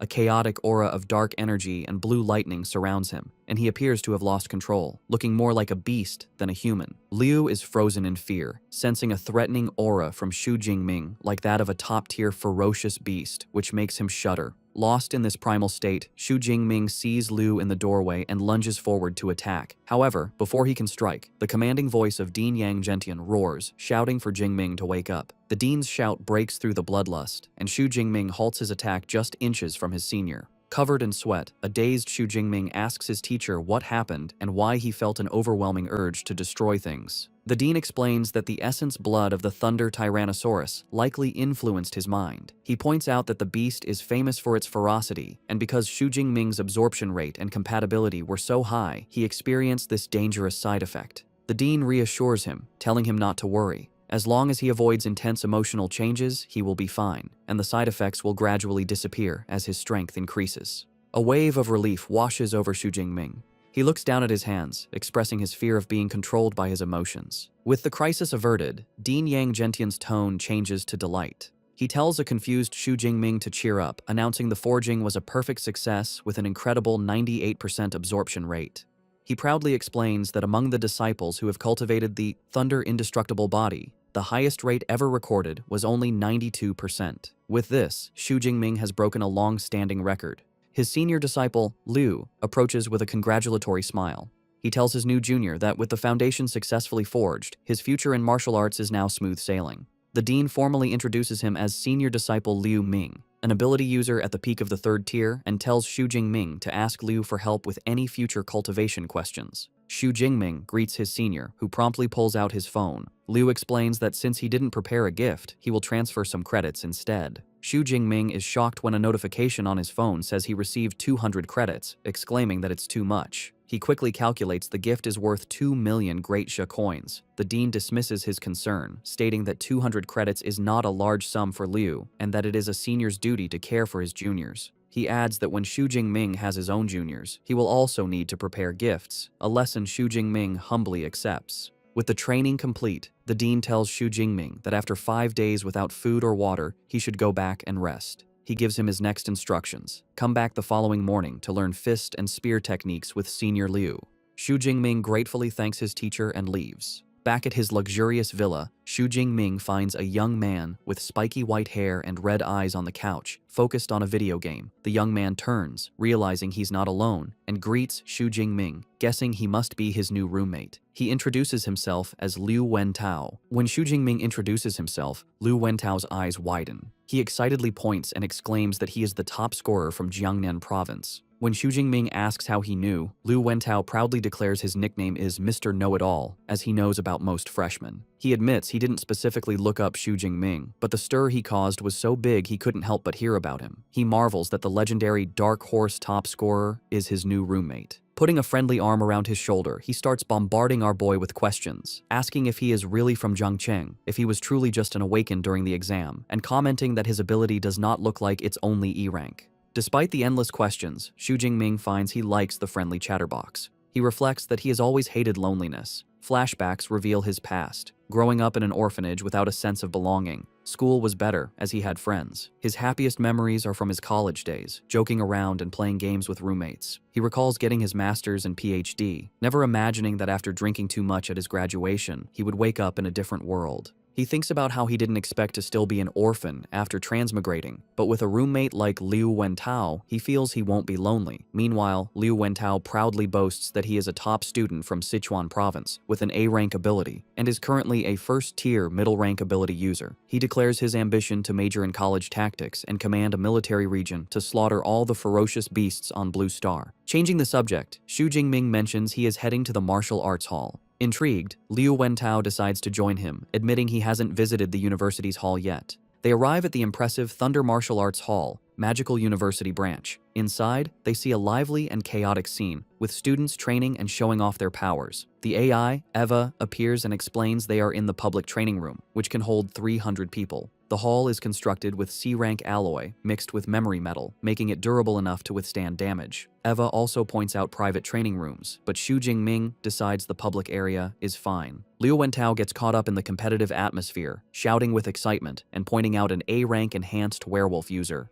Xu Jingming dryly comments that his roommate isn't being quiet himself. Xu Jingming then asks Eva about the large numbered pillars in the center of the room. Eva explains they are punch power challenge boards. There are 5 leaderboards, one for each of the 5 tiers of ability users. She informs them that if they get into the top 3,000 on their boards, they will receive a 50 credit reward. Liu Wentao eagerly accepts the challenge, thinking it sounds easy. Eva clarifies there are just over 4,000 students in the university. Eager for the reward, Liu Wentao decides to try. Eva instructs him to swipe his student ID to start, adding the crucial rule that abilities and combat techniques are forbidden. Liu Wentao eagerly steps up to the pillar and swipes his student ID. The AI, Eva, announces his attempt. His activation draws the attention of older students, who mockingly note he is only a first-tier, middle-rank freshman. Feeling the pressure, a determined Liu Wentao resolves not to lose face. With a loud cry, he unleashes a powerful punch, striking the pillar with impressive force. The result flashes on the screen, a punch power of 476 kilograms. Pleased, Liu Wentao thinks he didn't embarrass himself, and getting into the top 3,000 should be no problem. His pride is short-lived, as Eva delivers a devastating update. His rank is beyond 100,000. Liu Wentao is left in shock, screaming in disbelief and questioning how this is possible with only about 4,000 students at the university. Eva coldly clarifies the leaderboard tallies the scores of all students since the university's founding 100 years ago. The humiliating realization dawns on Liu Wentao. The crowd was waiting to see him make a fool of himself. The older students erupt in laughter, with one remarking how hilarious it is. As his roommate wallows in embarrassment, Xu Jingming offers some consolation, reminding him that as a spiritual element user, physical punch power isn't his strength. A grateful Liu Wentao encourages Xu Jingming to try, certain he will be stronger. Xu Jingming agrees, admitting he wanted to test his strength anyway. He swipes his ID, and Eva announces his challenge. The crowd's attention shifts to him, but they are even more dismissive, noting he seems weaker, at a first-tier, lower rank. They doubt his punch power will even reach 400 kilograms. However, one onlooker finds the name Xu Jingming strangely familiar. Meanwhile, Xu Jingming is confident. He reflects on his recent progress, advancing to a first-tier ability user and tempering his body for 5 days and nights to forge his new technique's foundation. A quick check of his system panel confirms his new stats, including an enhanced physique and the Thunder Indestructible Body First skill. He clenches his fist, eager to see what level his punch power has reached. With a surge of power, he throws a punch, and the impact creates a powerful shockwave that ripples through the air. The powerful shockwave from Xu Jingming's punch ripples through the air, stunning the crowd in the martial arts hall. A digital screen shows the incredible result, a fist power of 4,589 kilograms. This score not only puts him first on the leaderboard, but also shatters the long-standing record for first-tier ability users. The older students who had been mocking him are left in disbelief. One exclaims the record has been broken, while another questions how a lower-rank first-tier user could have such immense power. A third student grimly points out that a punch with that force could turn him into meat paste, finding it impossible to believe this is a freshman. 2 female students in the crowd are equally astonished. One comments that the top 1,000 on the leaderboard are figures who lead the era, wondering how exceptional the new #1 must be. Her friend adds the record had stood for over 10 years and feels she must record the historic moment. His roommate, Liu Wentao, is ecstatic, grabbing Xu Jingming and declaring he is truly his brother and will follow him from now on. A smiling Xu Jingming modestly tells him not to exaggerate. Looking at his fist, Xu Jingming inwardly reflects, pleased with the outcome. He concludes the Thunder Tyrannosaurus's essence blood is highly compatible with him, and the improvement in his strength was immediate. The AI, Eva, floats nearby and formally congratulates Xu Jingming for breaking the record, announcing a 400 credit reward has been issued to his account. A curious Xu Jingming asks if he can earn more credits by breaking the record again. Eva clarifies the reward is only for the first time, but he can challenge the other level pillars for new rewards. Xu Jingming looks up at the other 4 pillars for 2nd to 5th tier users and decides he will break those records later. Meanwhile, his roommate has become a hype man as a group of impressed female students gather around Liu Wentao, who points out his amazing roommate. The girls quickly swarm a bewildered Xu Jingming, with some offering to teach him how to use equipment and others trying to recruit him for their club. Overwhelmed, Xu Jingming is pulled away by Liu Wentao, who suggests they escape to a private training room. Elsewhere, at his master's residence, Dean Yang Gentian is enjoying tea. His senior disciple, Liu Ming, shows him his phone, reporting that his junior brother Xu is a hot topic on the campus forums. Dean Yang Gentian marvels at our boy's exaggerated physical strength, questioning why he ran off to break records instead of resting. Liu Ming then reflects on his own past. He recalls when he was a high-rank first-tier user and had just mastered the first layer of the Thunder Indestructible Body. His fist power was only a little over 3,500 kilograms. He concludes with awe that his new junior brother is much more than just a little stronger than he was. In a luxurious apartment, a young man with dark hair and a brown jacket stares at his phone. Suddenly, he erupts in rage, slamming his hand on the marble countertop. The glass beside him shatters as his hand is covered in orange flames and blue lightning. He fumes, cursing that Xu Jingming has also come to Magic Capital. Clenching his fiery fist, his face contorts with anger. He thinks about how Xu Jingming's success made him miss his chance to be the top scorer of Jiangnan province, turning him into a laughingstock in his home city. He fiercely vows that this time, he will take back all the honor he believes is his. Meanwhile, back in his university's training room, Xu Jingming sits calmly, holding a small knife. He reflects on the effects of his new Thunder Indestructible Body technique, marveling that even after 5 grueling days of tempering without food or rest, he is still full of energy. To test his new durability, he lightly drags the sharp blade across his hand. The knife makes a metallic sound but fails to break the skin, leaving only a faint white mark. He is impressed, realizing his body's defense is now like E-grade alloy, making him invulnerable to ordinary blades. He concludes it is truly a worthy S-grade body refinement technique. Just then, his roommate Liu Wentao bursts in, calling his name excitedly. He informs Xu Jingming that the news of him breaking the record has caused an explosion on the campus forum. He adds that countless students are posting replies, saying they want to challenge him. Far from being annoyed, a competitive smirk plays on Xu Jingming's lips. He remarks to himself that the martial spirit at Magic University is indeed quite strong. Seeing the challenges, a protective Liu Wentao holds up his phone and angrily offers to help his roommate by crushing the self-overestimating guys online. Xu Jingming calmly pushes his roommate's arm down, telling him to forget it and not waste his time. He explains he has more important things to do, as he is heading to the Battle Technique Library, and tells Liu Wentao to head back to the dorm. Xu Jingming arrives at the massive and modern battle technique library. As he approaches the entrance, he holds his hand out to a scanner, and a complex, glowing orange security circle appears, confirming the building's advanced protection. He is amazed by the security, recalling a rumor the library is personally guarded by the university's vice principal, a legendary 9th-tier superpower user. He realizes that with such a powerful figure watching over it, even the strongest martial saints couldn't steal the treasures inside.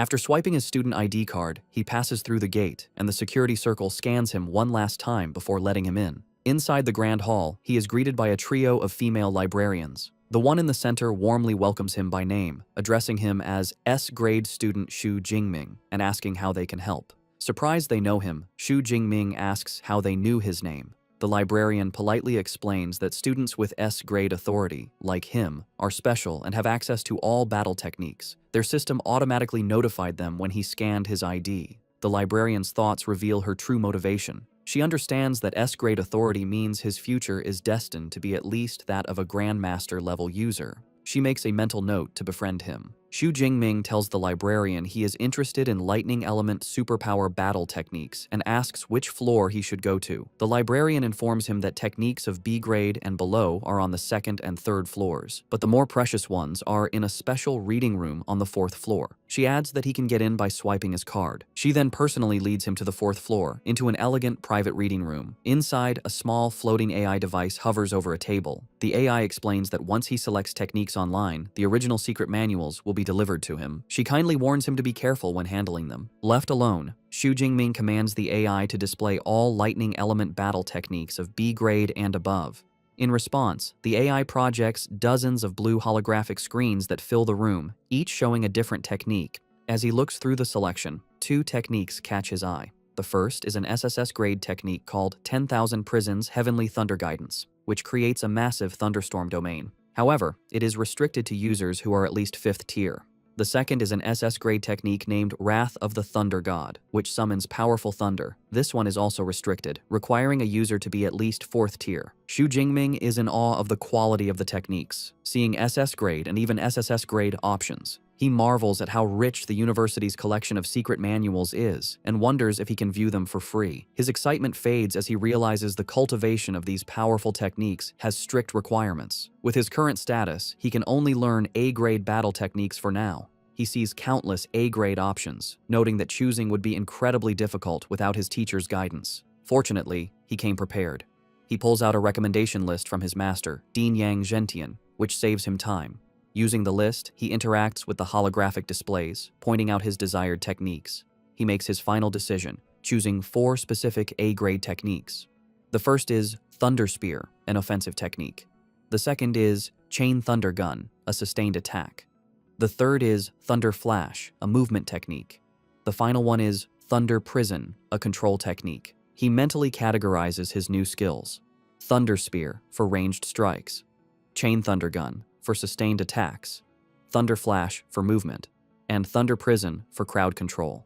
He confidently believes that with these 4 battle techniques and his S-rank Thunder Indestructible body, his combat style will have hardly any flaws. The AI, Eva, analyzes his selection, informing him the average time to learn each A-grade technique to an elementary level is 6 months. It recommends mixing in lower-level techniques for a more balanced approach. However, Xu Jingming confidently dismisses the advice. A short while later, the librarian returns, presenting him with the 4 physical manuals for his chosen techniques. As he reaches for them, Xu Jingming marvels at how luxurious they are. He reflects on their market value, knowing even C-grade secret manuals cost millions, making these 4 priceless A-grade originals an incredible treasure. As he opens the first manual, a golden light shines from its pages. He is struck by the profound artistic conception and powerful aura, realizing it is an experience a copy could never reproduce. He settles down and begins to study the manuals intently. As hours go by, his focus turns to frustration. Sweat beads on his forehead as he clutches his head, struggling to comprehend the complex content. Despite the difficulty, he perseveres, turning page after page. After a long study period, he leans back, having finished all 4 manuals. He then calls out to his system, Deep Blue, and commands it to add points. The system responds instantly. 4 notifications appear, confirming 200 superpower points have been consumed for each technique, and all 4 have been successfully learned to the elementary level. He then pulls up his system panel to view his updated status. His new skills, Thunder Spear, Thunder Flash, A-grade Chain Thunder Gun, and Thunder Prison are all listed at the elementary level. His body refinement technique, Thunder Indestructible Body, remains at the first layer, and his available superpower points have decreased to 1434. Standing up, Xu Jingming clenches his fist, a faint aura of power around him. Having acquired so many powerful battle techniques, he looks upward with a confident and predatory expression, wondering which lucky person will be the first to taste the power of his new arsenal. In their luxurious villa at night, Liu Wentao sits on the couch and tells Xu Jingming about a notification from Eva. The freshman assembly is the next day at Training Ground 1. He also mentions a new group chat for the freshmen and suggests Xu Jingming should join. Xu Jingming calmly agrees. Liu Wentao then asks what level of combat techniques Xu Jingming chose at the library. Xu Jingming casually replies that he picked up 4 A-rank combat techniques. This answer shocks Liu Wentao. He exclaims that learning 4 A-rank techniques would normally take a student until their sophomore or junior year. He concludes that his roommate doesn't take the usual route. Liu Wentao's curiosity grows. He realizes that to browse A-rank techniques, Xu Jingming must have A-rank permission. Xu Jingming corrects him, stating his permission level is S rank. The revelation stuns Liu Wentao, who jumps to his feet. He shouts in disbelief, questioning why the school would have a permission level higher than A rank. A sudden realization dawns on him, and he stammers that the online rumors about Xu Jingming being E rank must be false, asking in shock if it means Xu Jingming has an S rank superpower. Xu Jingming simply smiles, teasingly remarking that the know-it-all has just learned something new. The confirmation leaves Liu Wentao in awe. He exclaims that he had guessed Xu Jingming's rating was high, but he never expected it to be S rank, especially since other provincial top scorers are only A rank. A wide, happy grin spreads across his face. He gives a thumbs up, thinking it was the right decision to become a fan now, solidifying his status as an old fan. Later, Xu Jingming is in the second-floor training room. He holds a practice spear but finds it too light. He thinks that now that he has the combat techniques he needs, he also needs the right equipment. He reflects that his original F-rank obsidian spear is back home and would no longer be suitable for his current strength. He decides to get new gear. He asks the AI, Eva, to open the school mall and search for spear-type weapons. Eva complies, and holographic displays appear, showing spears from F-rank to D-rank. Xu Jingming notes he can customize the length and weight. He understands higher-ranked equipment is heavier and more expensive. He chooses an E-rank, 210-kilogram spear, along with an E-rank combat suit and boots. He confirms the purchase. A notification shows the total cost is 237 credits, leaving him with 382.6.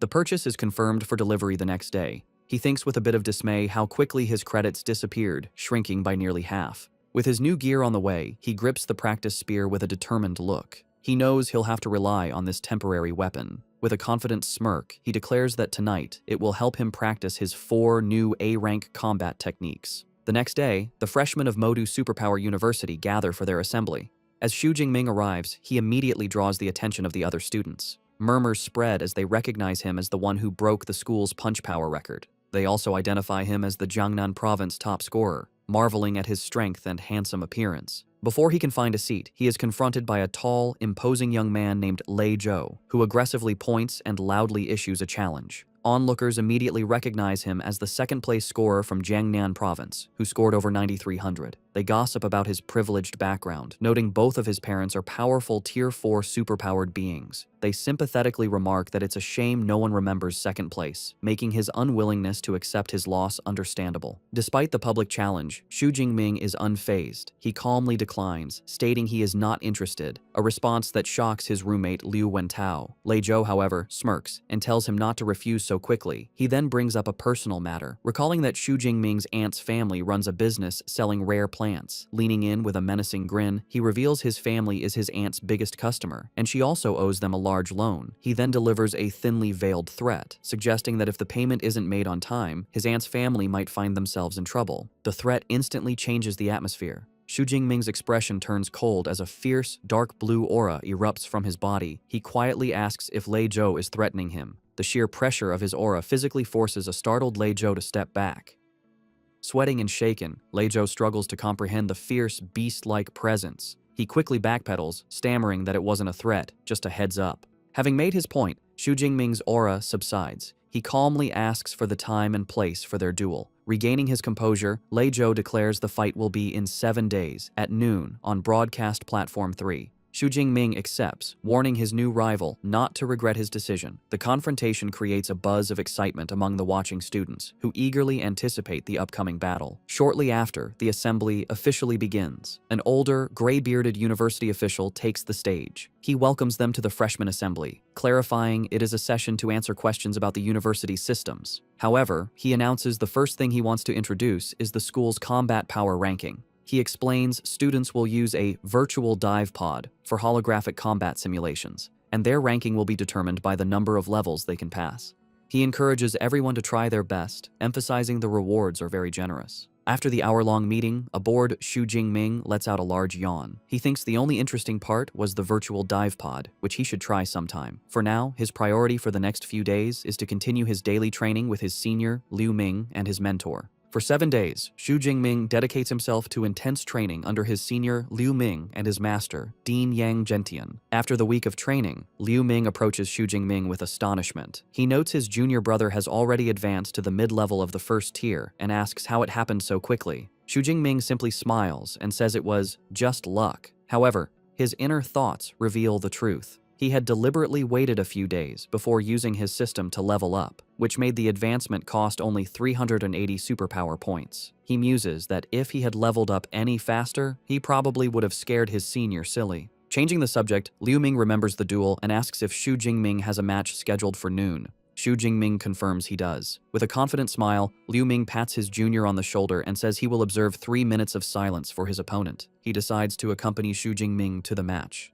The scene shifts to broadcast platform 3, a large arena where a crowd has gathered. Lei Zhou enters the ring with his friends. One notes it's a good chance to see the top scorer's strength. Another dismisses Xu Jingming's high score as a fluke and bets Lei Zhou will win. When someone mentions Xu Jingming broke the punch power record, Lei Zhou scoffs, arguing a physical record is meaningless when superpowers are what truly matter. Just then, Xu Jingming makes his entrance with Liu Ming. Dressed in a new black coat and carrying his new spear, his arrival causes a stir. As Xu Jingming walks towards the ring, Liu Ming thinks with amusement that with his junior's handsome looks, he will undoubtedly charm countless female students once he achieves success. From the ring, Lei Zhou observes his opponent's aura and notes Xu Jingming's rank has increased. However, he remains confident, thinking he has other preparations. Seeking to raise the stakes, Lei Zhou proposes they add a wager, all of their credits. Xu Jingming accepts without hesitation, stating he has 370 credits. Impressed, Lei Zhou says he will cover any shortfall in his own credits with cash.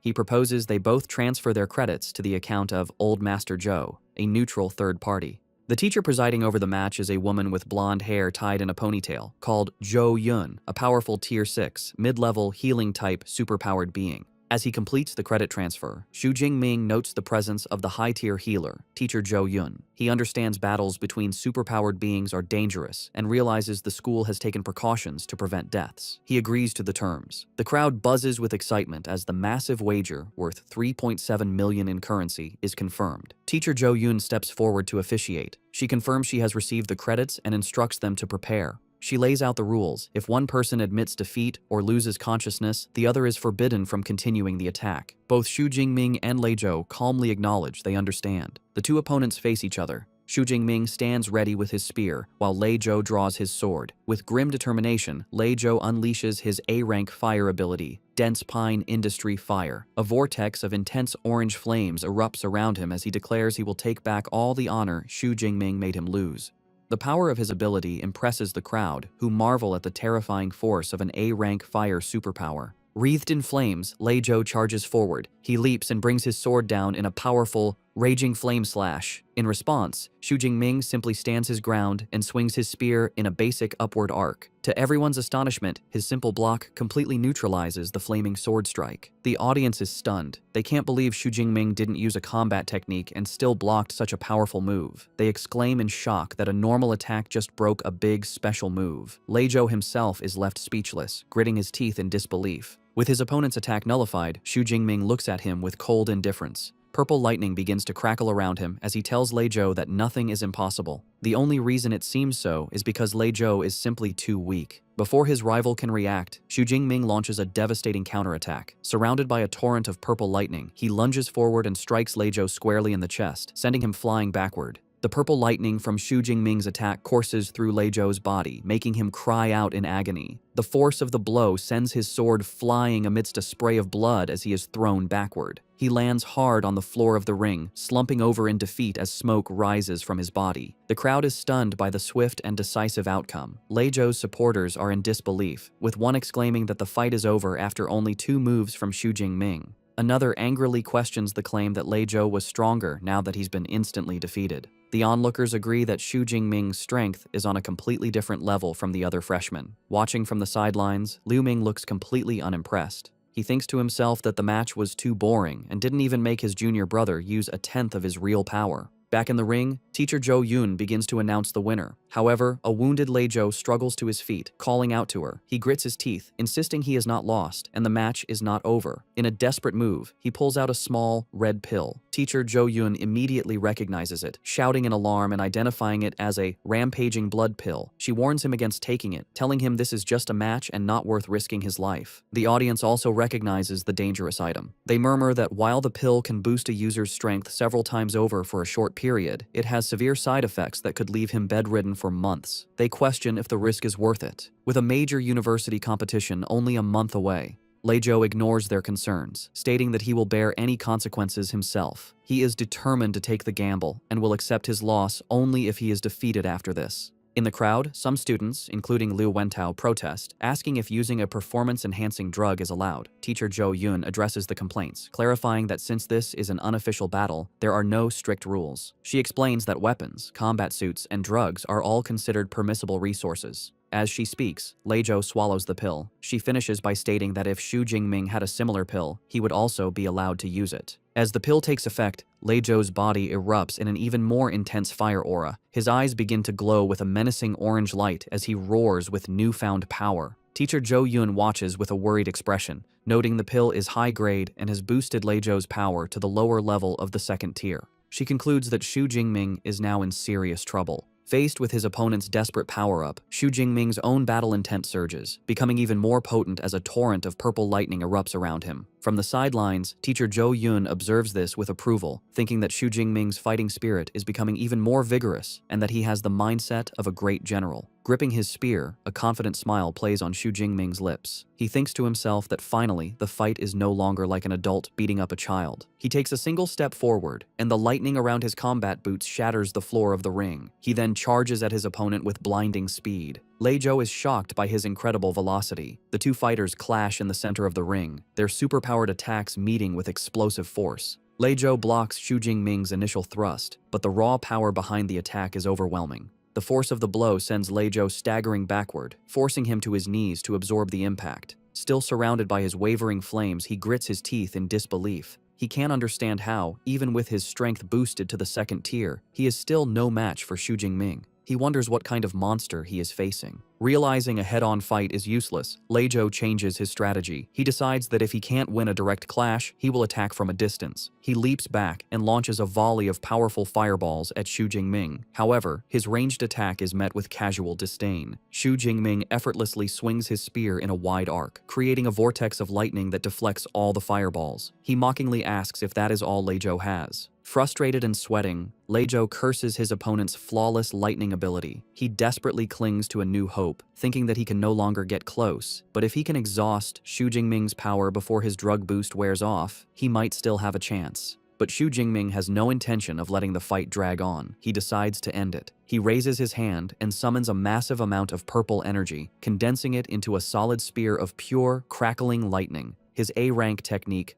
Thunder Spear. He hurls the condensed energy weapon at his opponent. The spear flies through the air and slams directly into Lei Zhou's shoulder, piercing his defenses. Stumbling back in shock and pain, clutching his wound, Lei Zhou has a horrifying realization. His opponent also has a devastating long-range attack. Before Lei Zhou can recover, Xu Jingming follows up with another technique. A powerful sphere of lightning materializes above Lei Zhou, and torrents of purple energy rain down, electrocuting him. Stunned and in pain, he looks up, wondering what new battle technique this is. With a cold expression, Xu Jingming points forward and declares the name of his A-rank control skill, Thunder Prison. A cage of crackling purple lightning forms around Lei Zhou, trapping him completely. He curses, realizing he is caught in a restriction-type technique. In a desperate move, he summons his remaining power to create a flame barrier, a swirling vortex of fire around his body. Trapped but defiant, he taunts Xu Jingming, declaring that if he can't get out, then Xu Jingming can't get in, challenging him to a battle of attrition. Xu Jingming, however, is unfazed. He looks at the fiery defense with disdain, thinking the flame barrier looks weak, and wondering how many of his attacks it could withstand. Instead of a battle of wills, he leaps high into the air, easily clearing the flame barrier and positioning himself directly above his trapped opponent.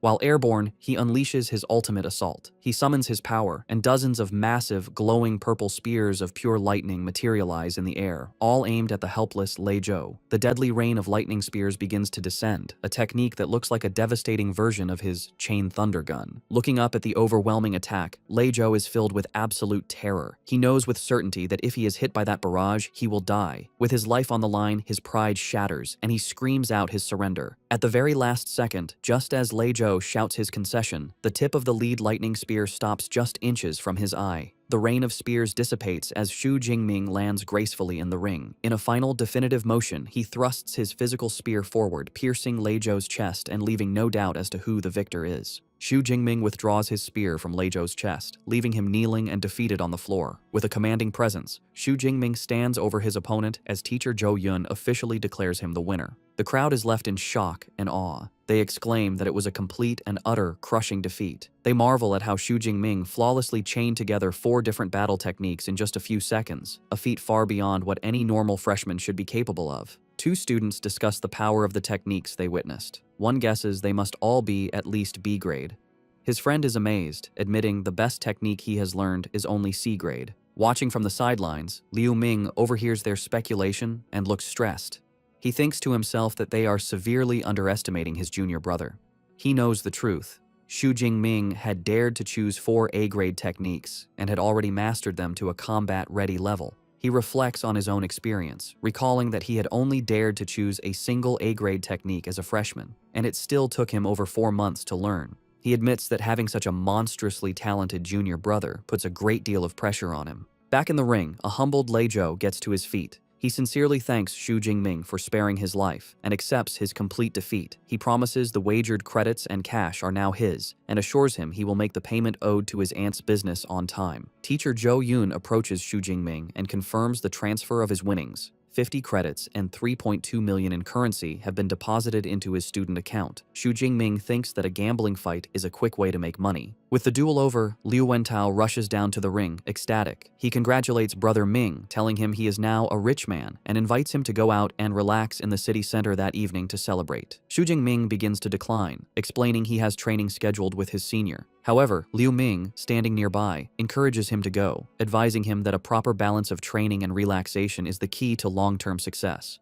Taking his senior's advice, Xu Jingming agrees to go out. As they prepare to leave, Liu Wentao excitedly points towards Liu Ming, gushing about his reputation as the vice president of the Ash Club, a user of an A-rank lightning superpower. As he and Xu Jingming walk off together, Liu Wentao comments that the famous senior is even more impressive in person. As they leave the arena, Liu Wentao tells Xu Jingming to just follow his lead, as he has arranged the entire program for the evening. A slightly suspicious Xu Jingming looks back and asks what kind of program he is talking about. Liu Wentao turns with a wide, mischievous grin and points at his friend. He reveals his grand plan, the one unmissable event of university life, a social mixer between the male and female dormitories. A table is lavishly spread with food for a social gathering.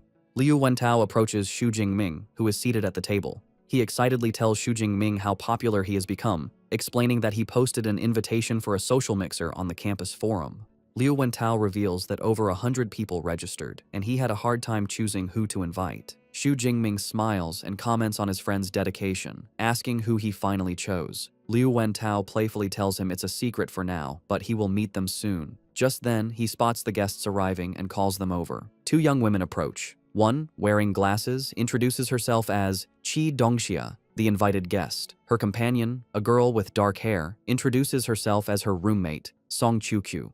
Liu Wentao proudly introduces them to Xu Jingming, highlighting their abilities. He explains that Qi Dongxia has an A-rank beast-type ability, while Song Chukyu is a high-level first-tier user with an A-rank light element ability, and was also the top scorer in her province. Xu Jingming politely introduces himself. Upon hearing his name, Song Chukyu's expression shifts to one of surprise. She immediately asks Xu Jingming if he would be interested in a sparring match, telling him he can pick the time and place. Her friend, Qi Dongxia, calls her a battle maniac for trying to set up a fight right after meeting, reminding her they were there to socialize. Song Chukyu admits that her main reason for coming was the chance to spar with Xu Jingming. Xu Jingming steps in to smooth things over, inviting them to sit down. Liu Wentao clarifies that the plan is just to have fun, eat, and go shopping together. The group spends the evening at the bustling Huaihai commercial street. Song Chukyu looks up at the towering skyscrapers, in awe of how magnificent the city is. As they walk, Qi Dongxia admires the clothes in a window, while Xu Jingming notices the wide array of high-end equipment for superpowered individuals, including A-rank weapons. He observes a display of blades and elixirs, thinking this commercial center offers a far greater selection of gear than his hometown of Jiangcheng. Their outing continues as they enjoy some street food together. Later, they browse a clothing boutique. As the girls shop, Xu Jingming offers to hold Song Chukyu's shopping bag, and their hands briefly touch as he takes it. Afterward, Xu Jingming watches as the two girls walk ahead, looking at a jewelry display. By the end of the evening, Xu Jingming is holding many shopping bags, surprised they spent several million in just a few hours. Liu Wentao remarks that despite Song Chukyu's simple style, she is quite a wealthy young woman. When Xu Jingming seems curious, Liu Wentao leans in to explain that her family background is also incredibly powerful. Just then, Qi Dongxia cheerfully calls out to them to help carry one final bag, while Song Chukyu thinks it is probably time to head back. The night ends with Xu Jingming and Liu Wentao walking the girls back to their impressive villa. Song Chukyu tells the boys that they had a lot of fun. Both Xu Jingming and Liu Wentao wave goodbye as the girls head towards their home. However, before leaving, Song Chukyu stops and faces Xu Jingming with a serious expression. She tells him she was serious earlier and promises that one day she will formally challenge him to a sparring match. Her determined declaration surprises Xu Jingming for a moment, but he quickly recovers, a confident smile on his face as he accepts her challenge, saying he is looking forward to it. Song Chukyu seems pleased before turning to go inside. Once inside, Qi Dongxia begins to tease her friend. She remarks that she has never seen Song Chukyu show a pleasant expression to any boy since they started university, with Xu Jingming as the only exception. She happily concludes it was a great idea to bring her. Song Chukyu explains the reason for her usual coldness. She reveals her A-rank light element ability lets her perceive the inner thoughts of others, so she is constantly exposed to the impure thoughts of the boys around her. However, she says Xu Jingming is different. Her ability revealed he only holds a sense of appreciation with no impure intentions. She concludes thoughtfully that he is special. Hearing this, Qi Dongxia gets a mischievous look, teasingly concluding that Miss Song has developed a crush. Meanwhile, as the boys walk back, Liu Wentao sighs with satisfaction, commenting that it's nice to relax once in a while, and Xu Jingming quietly agrees. Xu Jingming, however, is lost in thought. He reflects on Song Chukyu and her high-level status, realizing he still has a long way to go. The thought motivates him to work hard and grow even stronger. 15 days later, Xu Jingming is meditating in his training room. Sensing he is ready, he decides it is time to level up and commands his system, Deep Blue, to use his points for an upgrade. A violent surge of purple lightning erupts from his body. System notifications confirm he is undergoing a dual advancement, from a mid-level to a high-level first-tier user, while also leveling up his Thunder Indestructible Body technique to its second level. As the energy subsides, Xu Jingming reflects on his progress. He notes the rank up has significantly increased his power, and that the second level of his body tempering technique is focused on strengthening his bones and muscles. He then consults the training manual, which reveals that upon reaching the third level, he will unlock a special ability called the Thunder Extreme State, which provides a temporary but immense boost to power and speed. He pulls up his system panel to check his new status. While pleased, he is disappointed to see he only has 62 ability points left, not enough to reach the next level. He realizes it is time to ask his master for leave to go to the wilderness, hunt beasts, and get more ability points. Later, when Xu Jingming visits his master's residence, Dean Yang Gentian is shocked by his rapid advancement, asking if he has broken through again. Xu Jingming calmly confirms his progress from the previous night, also mentioning his body tempering technique has reached the second level. The dean is inwardly amazed, thinking his student speaks of difficult breakthroughs as if they were simple. He concludes that with an S-rank ability and such hard training, there is nothing Xu Jingming cannot achieve. His senior disciple, Liu Ming, remarks that his junior brother is a monster, recalling it took him half a year to make the same advancement. Dean Gentian tells Xu Jingming that leveling up is important, but he must not neglect combat training. To test his new strength, the dean suggests a sparring match against his senior, Liu Ming, which Xu Jingming eagerly accepts. In the training room, Liu Ming says he will suppress his own power to that of a low-level second-tier user, instructing Xu Jingming to fight with full strength. After a countdown, the match begins. Both warriors leap forward, and their spears meet in the center with a powerful clash, erupting in a brilliant explosion of purple and green energy. The force of their clash leaves Liu Ming surprised. He thinks to himself that his junior brother's power is incredibly strong, almost on par with his own, even with his power suppressed. Xu Jingming, covered in purple lightning, feels a thrill of excitement. He realizes that for the first time since getting his system, he is facing an opponent of equal strength. Deciding to press his advantage, Xu Jingming concentrates a sphere of lightning in his hand and unleashes his Thunder Prison technique. The massive orb of electricity flies across the room, forcing Liu Ming to defend himself. Before his senior can recover, Xu Jingming leaps and follows up with another attack, throwing a volley of lightning spears in a move like his Chain Thunder Gun technique. Liu Ming recognizes the combination of skills. With a smirk, he notes that this is the same combination that defeated Lei Zhou, but declares that he is no mere freshman. He gathers his own power and unleashes a devastating counterattack, a massive torrent of teal-colored lightning called Jade Pivot True Thunder. 20 minutes later, the intense battle is over. An exhausted Xu Jingming leans on his spear for support. He concedes the match, admitting that his divine thunder energy is depleted and that he has lost. Liu Ming, however, reassures him. He explains that Xu Jingming did not lose because of skill, but was simply at a disadvantage due to lower energy reserves. Their master, Dean Yang Gentian, approaches them, praising the fight as an exciting spectacle. He admits Xu Jingming's performance far exceeded his expectations. He had thought Liu Ming would win easily, but instead they were so evenly matched, the outcome was decided by a battle of attrition. Liu Ming then asks his junior brother if he is aware of the true level his combat power reached during their fight. When Xu Jingming looks back, puzzled, Liu Ming makes a stunning declaration. His power is now unrivaled in the second tier.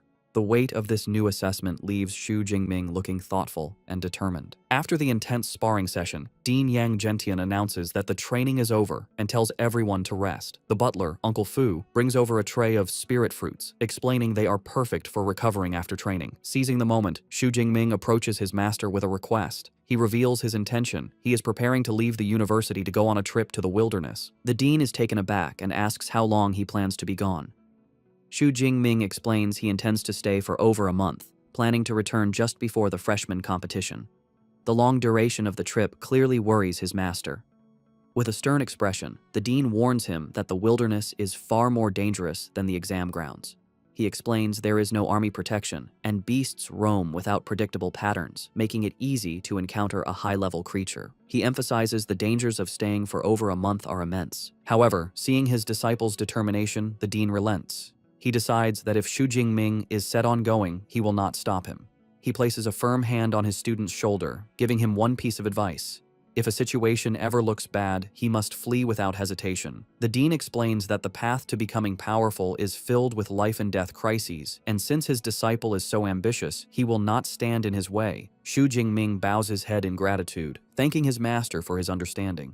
The dean then asks which wilderness area he plans to visit. As Xu Jingming takes a spirit fruit from Liu Ming, he replies that he is heading to the wilderness near Yuanshui City. This news seems to relieve the dean, who notes the area is next to Magic Capital, and the beasts there only go up to tier 4 or 5, making it a relatively safer choice. He tells Xu Jingming that he will have Liu Ming share some valuable experience with him later, an offer Xu Jingming accepts. As a final gesture of support, the dean explains that since he cannot offer much help while he is away, he will at least provide him with a suitable weapon. A glowing ring on his finger begins to shine with a bright teal light, and he takes Xu Jingming's hand, preparing to give him his gift. Back in his dorm room, Xu Jingming sits on his bed, his new spear and a packed bag beside him. He asks the AI, Eva, to open the university's mission system. As holographic screens appear, he recalls the advice his senior disciple, Liu Ming, gave him. Before leaving for the wilderness, it is a good idea to accept some missions to earn extra credits. He looks through the list, noting the variety of tasks available, such as collecting beast materials, gathering rare herbs, and capturing fugitives. The rewards vary by difficulty, with C and D rank missions offering modest credits, while S and A rank missions offer much more. Xu Jingming observes that all the high-reward missions involve combat, remarking to himself that this must be the training model of Modu University, pushing its students into dangerous situations to grow stronger. He remembers a saying that the most outstanding students are not found on campus but out in the world. With this in mind, he selects 1 A rank and 3 B rank missions for his trip. With his preparations complete, Xu Jingming puts on his new combat attire, slings his backpack over his shoulder, and prepares to leave. As Ava wishes him good luck, he thinks to himself that there is no time to waste and he must set out immediately. His journey takes him to the Yuanshui City Supply Base, a bustling town in a mountainous region that serves as a forward base for those venturing into the wilderness. The streets are filled with adventurers trying to recruit members for their beast hunting teams. Xu Jingming arrives, taking in the lively atmosphere with satisfaction, thinking that he has finally made it. He walks through the streets and enters a grand building that serves as a registration hall for adventurers. The hall is filled with other armed individuals. A woman in an elegant red dress who works as a receptionist greets him warmly and asks how she can assist him. Xu Jingming states his purpose, explaining he wants to register as an adventurer. He holds up his identification, knowing that to enter the wilderness, one must first register for a nationally recognized adventurer identity. The receptionist takes Xu Jingming's university ID and is impressed that he is a student from Modu Superpower University. She remarks that it is rare to see a first-tier user like him venturing into the wilderness so soon. She informs him it will take a little while to process his registration and suggests he rest in the hall while he waits.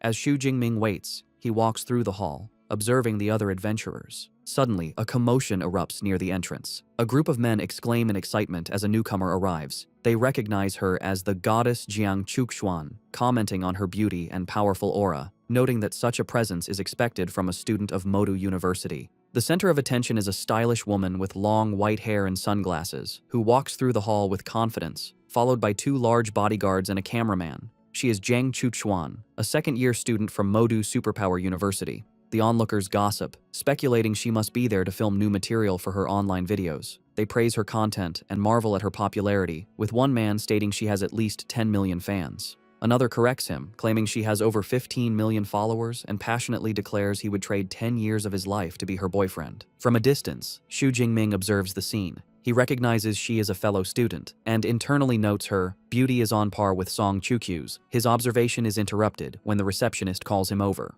She hands him his new adventurer card and a satellite smartwatch, explaining the watch has a map of the wilderness detailing beast activity and danger levels. Xu Jingming thanks her. As he turns to leave, a shady-looking man stops him. The man guesses this is Xu Jingming's first trip into the wilderness and warns him it is dangerous to go unprepared, offering to sell him some essential elixirs. Intrigued, Xu Jingming asks about the price. The man eagerly opens his coat to reveal hidden pills, offering first-grade healing elixirs for 20,000 and antidote elixirs for 15,000. He also mentions he has more potent second-grade versions, though they are more expensive. Xu Jingming casually remarks that the prices don't seem that high. The merchant laughs, pleased, and boasts that he is well known for selling cheap and effective elixirs. However, Xu Jingming's expression turns sharp.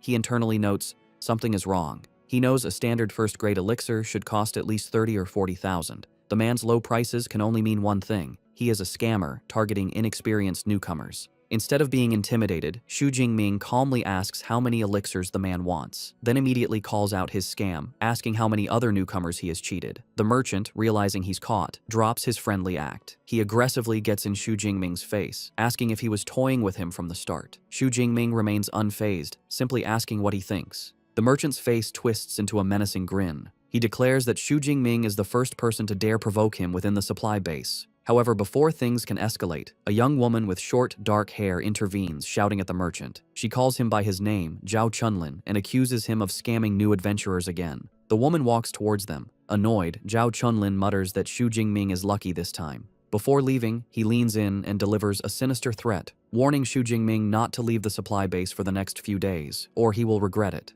As Zhao Chunlin stalks away, the other adventurers gossip. They comment that the newcomer is in trouble for being targeted by Zhao Chunlin and that he provoked the wrong person. One adventurer notes that Zhao Chunlin is rumored to be a mid-level second-tier user, making him too powerful for a high-level first-tier user like Xu Jingming. The woman who intervened approaches Xu Jingming and warns him that Zhao Chunlin is vengeful, advising him to stay inside the base. Xu Jingming thanks her but asks why a known scammer isn't dealt with by the authorities. She explains Zhao Chunlin has powerful connections, which is why no one interferes.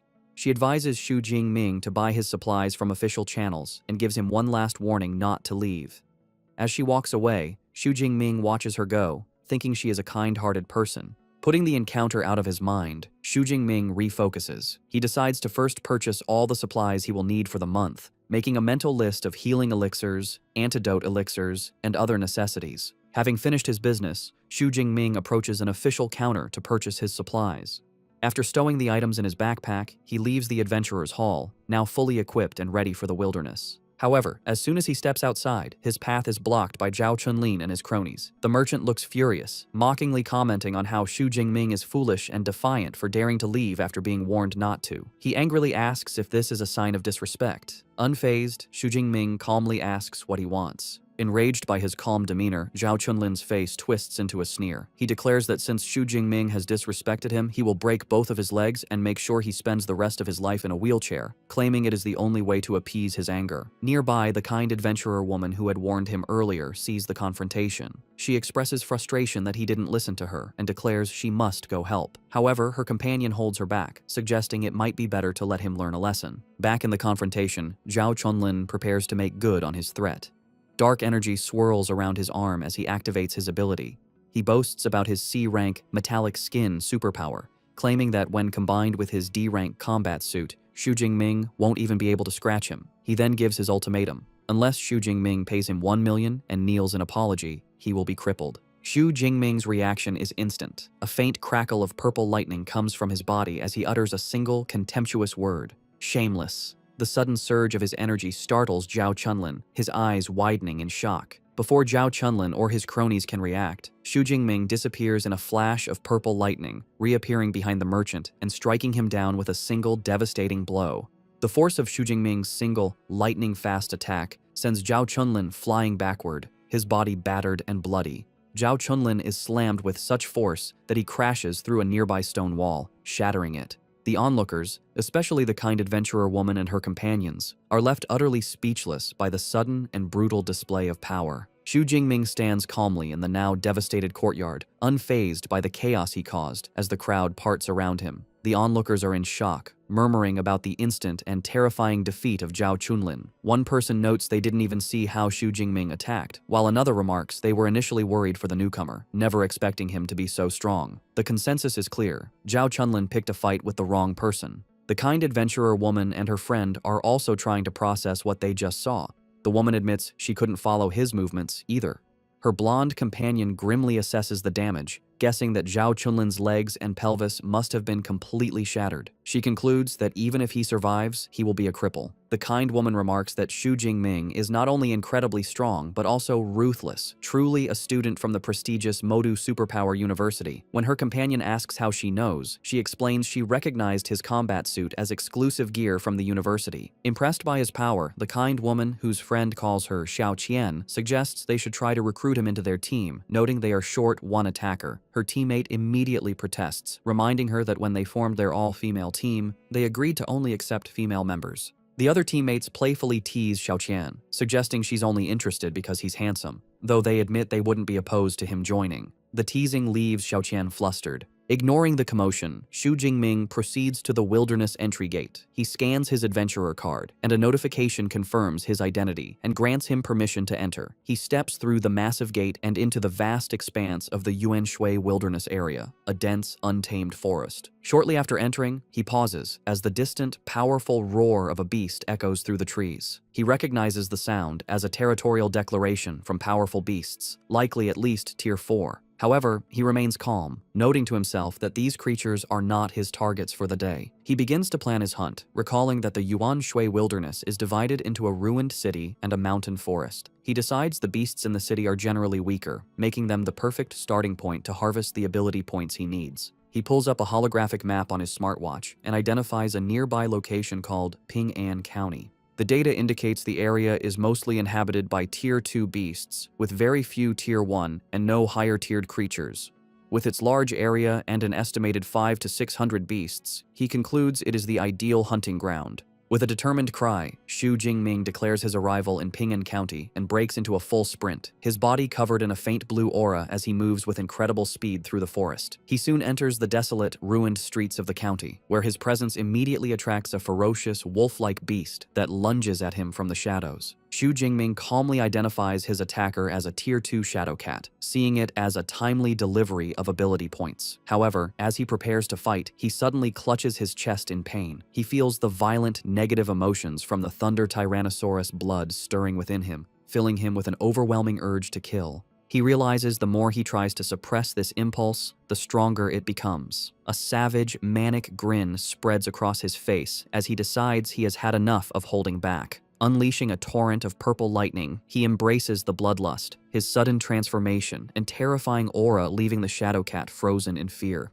The scene then shifts to 1 month later. A team of 4 adventurers patrols the empty streets of the same county. One of them asks their bald, red-bearded captain why the area is so deserted, complaining they have been searching for a full day without finding a single beast. The captain angrily retorts that he has no idea. Finding the situation deeply unsettling, he reasons there should be hundreds of beasts in a city of this size, and even a mass migration wouldn't leave the area so completely barren. Just then, their luck seems to change as a large, tiger-like arm-blade tiger appears before them, startling the group. Relieved to have finally found a target, the captain rallies his men, declaring they should kill it together. However, before they can move, a massive spear of pure purple lightning descends from the sky. The energy spear slams directly into the beast, instantly obliterating it in a massive explosion of purple energy and debris. The adventurers are left stunned by the sudden, overwhelming attack. One of them nervously wonders if they just saw a new type of laser weapon. The more experienced captain dismisses the idea, explaining a laser would be much faster. He correctly deduces that the devastating attack was an incredibly powerful lightning element combat technique. The captain of the adventurer team quickly understands the situation. He concludes that the devastating attack was a clear warning and that a powerful individual has claimed the entire county as their territory. He urges his team to leave immediately. His men scramble to follow, with one commenting on how terrifying the lightning spear was, while another finally understands why they couldn't find any beasts. They had all been wiped out by this powerful lightning user. The captain yells at them to hurry, fearing the consequences if they linger and anger the mysterious powerhouse. The scene shifts to reveal the powerhouse, Xu Jingming, perched calmly on a high-rise structure. A system notification pops up, confirming his kill of a Tier 2 arm-blade tiger and awarding him 19 ability points. He reflects on his progress, pleased that after reaching a high level of proficiency, his Thunder Spear technique now has a range of over 1,000 meters. He then pulls up his status panel to review his accomplishments over the past month. By accumulating over 8,000 ability points, he has advanced from a high-level first tier to a high-level second tier user, and his Thunder Indestructible body has broken through to the 3rd level. He also proudly notes that he has managed to raise several of his A-rank combat techniques to the intermediate level, a feat he believes no one else could achieve in such a short time. Having cleared out the entire county, Xu Jingming decides it is time to pack up. He plans to return to the supply base for the night before venturing deeper into the wilderness the next day. Back at the Yuanshui supply base, a group of adventurers watch in disbelief as Xu Jingming returns, weighed down by an impossibly large and overflowing backpack. They joke about the situation, wondering if his bag has grown legs, and speculating that he must have foolishly hauled back the entire carcass of a beast. Unseen by them, Xu Jingming thinks to himself that it was a good thing he bought the reinforced version of the backpack. Otherwise, it never would have held the more than 400 kilograms of beast materials he had collected. He proceeds to the adventurer's hall and approaches the receptionist's counter to sell his haul. The woman politely asks what materials he wishes to sell and directs him to a large scale. Xu Jingming opens his massive pack, revealing a mountain of valuable, high-quality beast parts. He informs the stunned receptionist that he has over 400 kilograms of Tier 2 beast materials and asks her to see how much they are worth. Still in awe, the receptionist examines the parts, noting they are all the most valuable and pristine components, such as tiger tendons, claws, and rhino horns. Completely overwhelmed, she apologetically asks Xu Jingming to wait, explaining the quantity of materials is too large for her to handle alone and that she needs to call for help. Shortly after, a well-dressed man, with 2 female attendants in red dresses, approaches. He introduces himself as Zhao Yi, the manager in charge of acquisitions. After Xu Jingming introduces himself, Manager Zhao Yi shakes his hand, expressing his admiration that someone so young could hunt so many beasts. He offers to have his staff take care of the inventory and invites Xu Jingming to sit with him while they wait. While Xu Jingming sits with manager Zhao Yi, the Adventurers Hall staff, aided by floating scanner drones, meticulously appraise the massive pile of beast materials. The manager is clearly impressed by his young client's skill and decides to foster a good relationship. He presents Xu Jingming with a platinum membership card for the supply base, which grants a discount on all purchases, and asks him to accept the small token. Xu Jingming politely accepts, thanking the manager. Soon after, a female employee delivers the final inventory report. She states they have counted a total of 89 high-tier, 107 mid-tier, and 221 low-tier Tier 2 beast materials. The staggering numbers leave the manager inwardly stunned, wondering if Xu Jingming had single-handedly wiped out an entire beast lair. Turning back to his client, the manager presents the final valuation, totaling just over 24.76 million. He offers to round the payment up to 25 million, an offer Xu Jingming graciously accepts. A moment later, Xu Jingming receives a notification on his phone confirming the deposit, bringing his new bank balance to over 29 million. He smiles, realizing he has become incredibly rich overnight. As he prepares to leave, manager Zhao Yi gives him his business card, inviting him for tea sometime. Xu Jingming politely agrees and leaves. The manager watches him go, thinking the young man has a future with limitless potential. Just as Xu Jingming departs, the manager's phone begins to ring. He answers, and the caller is revealed to be Zhao Chunlin. From a hospital bed, heavily bandaged and in a wheelchair, the enraged merchant yells into the phone that he saw the person who attacked him return to the base and furiously demands that the manager help him get revenge. The manager, now revealed to be Zhao Chunlin's powerful contact, calmly asks if he is referring to the high-level first-tier user and inquires how he wants to proceed. Zhao Chunlin furiously demands that he dispatch the Tiger Shark Squad to make Xu Jingming's life a living hell. The manager agrees to lend him the elite squad, but makes one condition clear. After this, their association is over. Zhao Chunlin accepts the terms, vowing to leave the city as soon as his revenge is complete. After ending the call, manager Zhao Yi feels a sudden sense of unease. He tries to dismiss it as paranoia, reassuring himself that the Tiger Shark Squad is an elite team of Tier 2 users and should have no trouble dealing with a single first-tier opponent. Meanwhile, as Xu Jingming walks through the streets of the supply base, he suddenly lets out a loud sneeze. He rubs his nose, wondering what that was about and if someone was just talking bad about him somewhere. Manager Zhao Yi is on the phone with his superior, enthusiastically reporting about a new ability user named Xu Jingming, whose haul of beast materials alone was more than a dozen other teams combined. The superior, base chief manager Wang Chuang, hears the name and says he will check the records. As he pulls up Xu Jingming's file, his eyes widen in surprise. Manager Wang Chuang immediately calls back, his tone urgent. He tells manager Zhao Yi that Xu Jingming is extremely important and to notify him the moment he returns. Zhao Yi agrees, wondering how a young man could cause such a strong reaction from his boss. He concludes Xu Jingming must have a powerful background and is relieved he treated him with respect. Meanwhile, manager Wang Chuang looks at Xu Jingming's profile. He recognizes him as another disciple of the famed Yang Zhentian and notes his talent seems to surpass even Liu Ming, another of the dean's students. He concludes Xu Jingming is a prodigy who must not be offended. Elsewhere, Xu Jingming walks through the commercial streets of the supply base. He sees a shop selling spatial storage rings and is dismayed that even basic models, no larger than a suitcase, cost over 10 million. Despite the high price, he finds the convenience of a space ring appealing and wonders how much a larger one for his spear would cost. His thoughts are interrupted by his phone ringing. He answers and hears the cheerful voice of his roommate, Liu Wentao, who asks when he'll return to the university.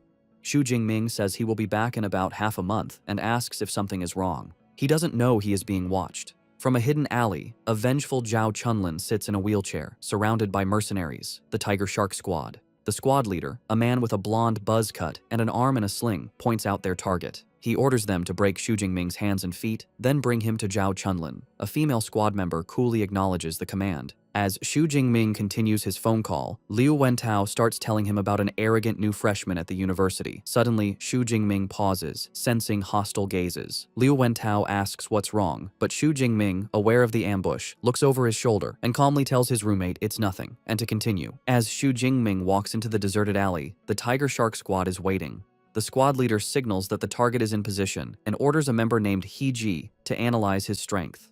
Another member remarks their captain is being too cautious about a single upper first-rank user. As He-ji uses her psychic ability to scan their target, her expression turns to shock, and she exclaims that what she is seeing can't be possible. The captain asks what is wrong, sensing something is amiss. He-ji shares her psychic perception with the team, letting them see what she sees. Their view of the alley shows their auras as small flickers of energy, but Xu Jingming's is a colossal vortex of immense purple power that dwarfs them. The team is horrified, realizing his power is far stronger than an upper second-rank user and he could easily destroy them. The leader's face twists in fury as he realizes their intelligence was wrong and Zhao Chunlin sent them on a suicide mission. He immediately aborts the operation, ordering a retreat and vowing to settle the score. From the alley, Xu Jingming watches the squad members suddenly leap away and vanish, leaving him confused by their sudden withdrawal. He quickly deduces the only person in the base with a grudge against him is Zhao Chunlin and assumes this was a failed revenge attempt. He dismisses it, thinking people like that never change and he will teach him a lesson next time. The enraged Tiger Shark squad returns to Zhao Chunlin. The squad leader storms up to the merchant and slaps him powerfully across the face.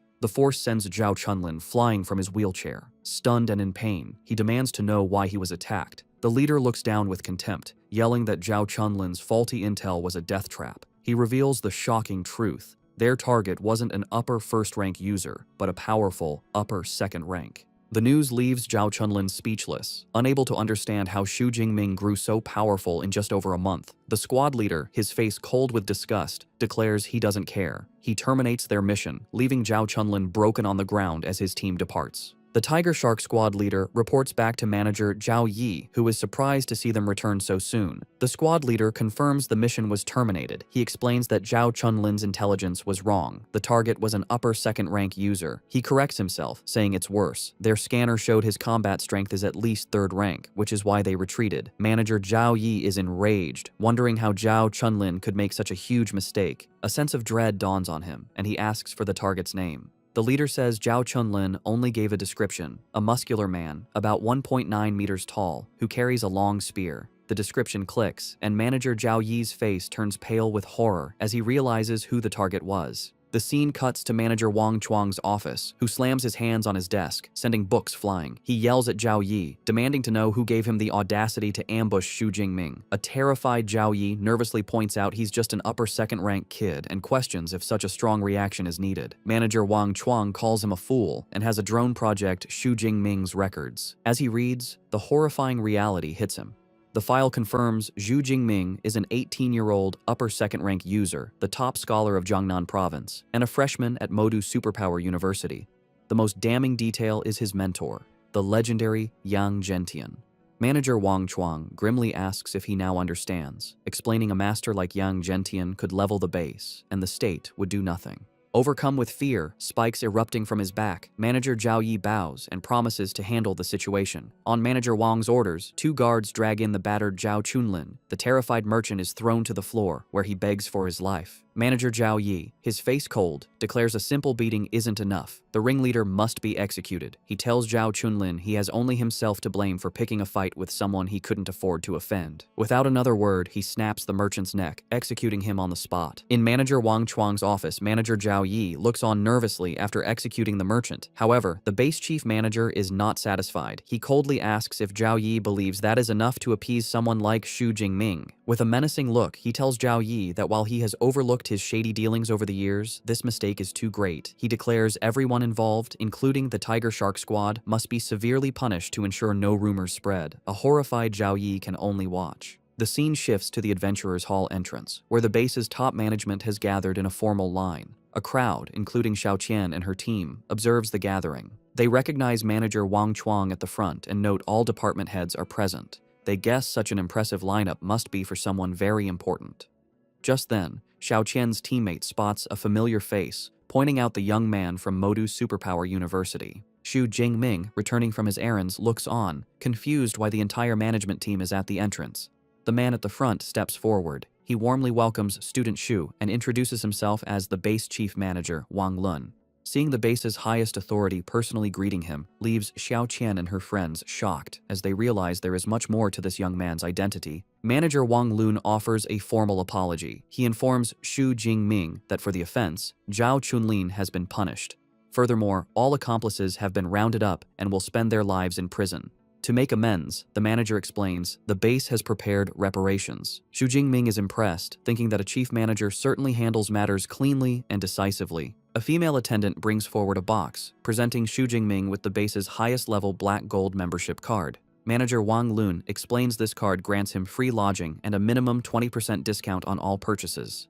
Another attendant then presents a second gift, a small box containing a 1 cubic meter space ring. The incredible value of this gift leaves Xu Jingming completely stunned as he realizes what he is being offered. Holding the space ring, Xu Jingming notes its incredible value, saying it would cost at least 50 million on the market. He accepts the gift, acknowledging Manager Wang Chuang's sincerity. Manager Chuang praises Xu Jingming, commenting that his boldness is what he would expect from a student of Yang Zhentian. He mentions that Xu Jingming's senior disciple, Liu Ming, also trained at the base. Before Xu Jingming leaves, Manager Wang Chuang assures him that if he runs into trouble in the city, he should contact him, as his influence is significant. Xu Jingming understands this special treatment is entirely due to his master's powerful backing. Later, in the luxurious room from his new Black Gold membership, Xu Jingming finally relaxes. After a month of hard training, he is grateful for the rest. He decides to bind the space ring to himself, a process that requires leaving a spiritual imprint on it. With his strong spiritual power far surpassing an average user of his level, he completes the task easily. Testing the ring, he finds he can retrieve items with a simple thought and store them with a touch. Although it can't hold living things, he finds it very convenient. His rest is interrupted by a call from his master, Yang Zhentian. Xu Jingming informs him he just returned from the wilderness and has something important to report. Upon learning someone sent mercenaries to attack his disciple, Yang Zhentian becomes enraged. He shouts over the phone that a space ring is too light a compensation for an assassination attempt and threatens to destroy the base if anything had happened to Xu Jingming. Once calmer, he asks why the elite squad retreated. Xu Jingming speculates they realized his strength was much greater than they expected, seeing him as an upper-tier second-rank user, forcing them to fall back. The news leaves Yang Zhentian speechless. He shouts into the phone in disbelief that Xu Jingming has already reached that level in just 1 month. His master's shock quickly turns into a proud laugh. He praises Xu Jingming, stating his cultivation speed is even faster than his was, and eagerly asks when he plans to return so they can celebrate. Xu Jingming tells him he will be back just before the semester begins, as he plans to use the remaining time to explore more dangerous areas. His master warns him to be careful, and Xu Jingming assures him he will. After the call, Yang Zhentian is still beaming with joy. His butler, Uncle Fu, remarks it has been a long time since he's seen him so happy. The dean can't contain his admiration for Xu Jingming's astonishing speed of improvement. He reflects that life and death crises, which are catalysts for others, seem to work like a powerful cheat device for his talented disciple, speeding up his growth at an incredible rate. Following his plan, Xu Jingming ventures into the forest mountain range, a more advanced part of the wilderness. As he walks, the air is filled with the roars of fierce beasts. He notes this area seems much richer in resources than the ruined city he had cleared. His keen senses pick up on an attack just as his boot snaps a twig, alerting his foe to his position. Suddenly, invisible energy slashes tear through the air, aimed at him. Reacting with incredible speed, Xu Jingming dodges the assault, the blasts narrowly missing him and slicing through the trees. The attacker reveals itself, a large, ferocious Gale Dreadwolf. Xu Jingming calmly analyzes it, guessing that most third-rank beasts have special abilities. He identifies the wolf as a wind element creature, likely at a mid-tier third-rank level, and wonders how many ability points its defeat will give him. As Xu Jingming prepares to fight the beast, he senses another group approaching. It is the popular streamer Zhang Chuxuan, with her bodyguards and a cameraman. One of her men points out the Gale Dreadwolf, suggesting it would be perfect for Miss Zhang to defeat on camera. The team leader orders his subordinate to block the wolf's escape, intending to claim the beast for themselves. Xu Jingming observes this, thinking they are trying to steal his kill, which is against the wilderness rule where the first person to find a resource has claim to it. However, Zhang Chuxuan expresses her disapproval. She states that she dislikes taking another's prey just for filming content. The leader tries to frame it as a heroic rescue for their stream. Zhang Chuxuan is not convinced, saying she doesn't need fake praise and pointing out that Xu Jingming appears calm and capable, not needing help. Following her wishes, the team leader complains quietly but agrees to find another beast. He orders his team to leave. Xu Jingming watches them go, thinking Zhang Chuxuan's character is surprisingly decent for a famous online personality. However, he also notes the team leader seemed to have little authority. He dismisses the thought and refocuses on his hunt. The Gale Dreadwolf, annoyed that Xu Jingming stood his ground, lunges in a furious attack.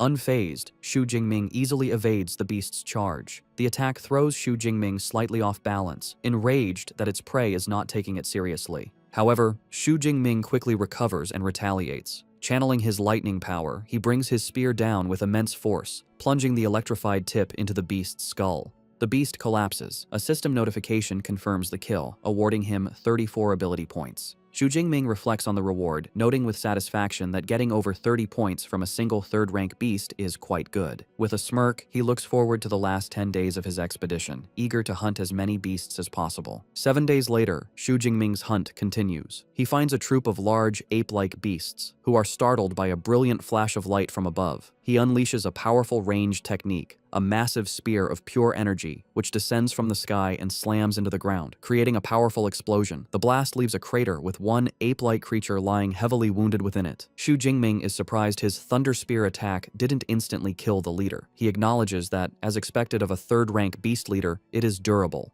With a menacing look, purple lightning crackling around him, he decides not to waste time on the lesser beasts. He resolves to finish them all off quickly. He charges into the remaining group, his body covered in lightning. He moves like a blur, weaving through their attacks and striking them down with his spear. Standing over the defeated ape-like beasts, Xu Jingming's hunt in this area is a success. He checks his system panel, a satisfied smile on his face as he sees he has over 3,000 ability points. He thinks this amount should be enough to finally learn the powerful S-rank combat techniques he has been eagerly anticipating. Just as he is about to move on, his smartwatch beeps, projecting a holographic distress signal. Elsewhere, Jiang Chuxuan is desperately fleeing for her life, leaping through the trees at incredible speed. She is being pursued by a massive, armored, dragon-like creature. Through her panicked thoughts, she reveals her team was scattered by a powerful 4th-rank beast, and in the chaos, she ran into another foe, a low-tier 3rd-rank ground-digging dragon. She knows any beast associated with dragons is very fierce. As a mid-tier 2nd-rank user, she understands she has no chance of winning, even with a power-boosting pill. Her only hope is that another superpowered person will see her distress signal and come to her aid. Her situation becomes worse when she breaks out of the dense forest into an open clearing. She realizes, with a sense of doom, that without cover, the beast will surely catch her. As she feared, the creature closes in, cornering her completely. Just as the beast is about to strike, a massive spear of pure purple lightning descends from the sky, slamming in front of the creature and stopping its attack. Xu Jingming appears in a flash of lightning, standing protectively between her and the stunned beast.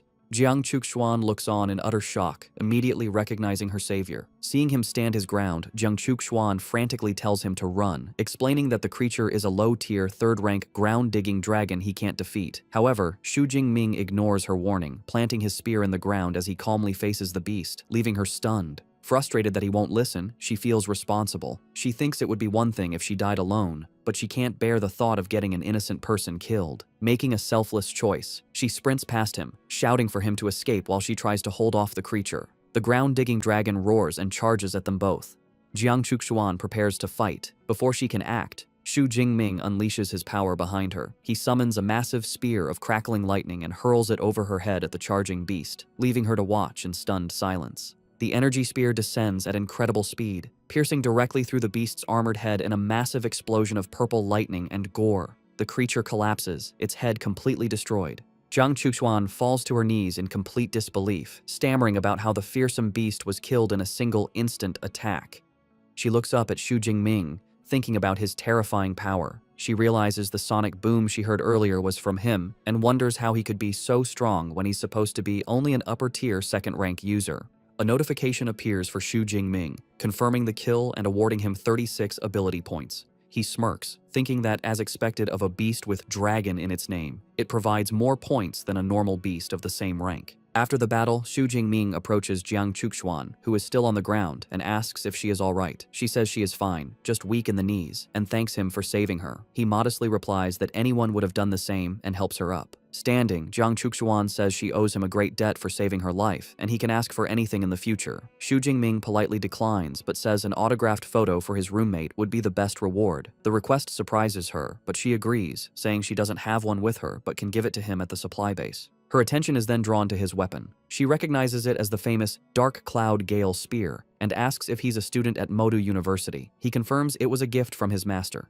Jiang Chuxuan explains the weapon is famous because it's so heavy, only powerful users can wield it. She introduces herself as a 2nd-year student from the Elemental Academy. Hearing this, Xu Jingming greets her as a senior. She internally notes she's never heard his name at school, and concludes he must be a very low-key upperclassman. He realizes she thinks he is a senior because most students don't reach his power level until their 3rd year, and he decides not to correct her. Still in awe, Jiang Chuxuan marvels that he could instantly kill a strong upper-tier third-rank creature. As he prepares to leave, she stops him. With a blush, she shyly asks if she can travel with him for a while, explaining she was separated from her bodyguards and can't survive alone in the wilderness.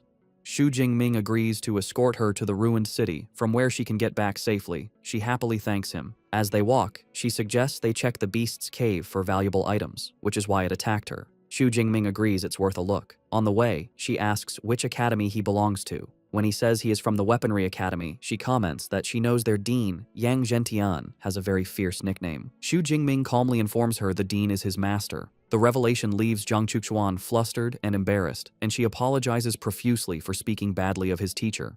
Xu Jingming is taken aback, thinking that for a cold online ice goddess, she is quite a chatterbox in person. Jiang Chuxuan leads him to a dark, rocky cave, the ground-digging dragon's lair. Inside, he cautiously tells her to stay behind him, as he is unsure of what dangers lie ahead.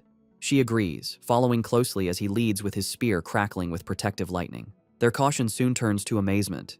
Deeper inside, they discover a hidden oasis. A small spring of clear turquoise water is surrounded by a garden of rare and fragrant flowers.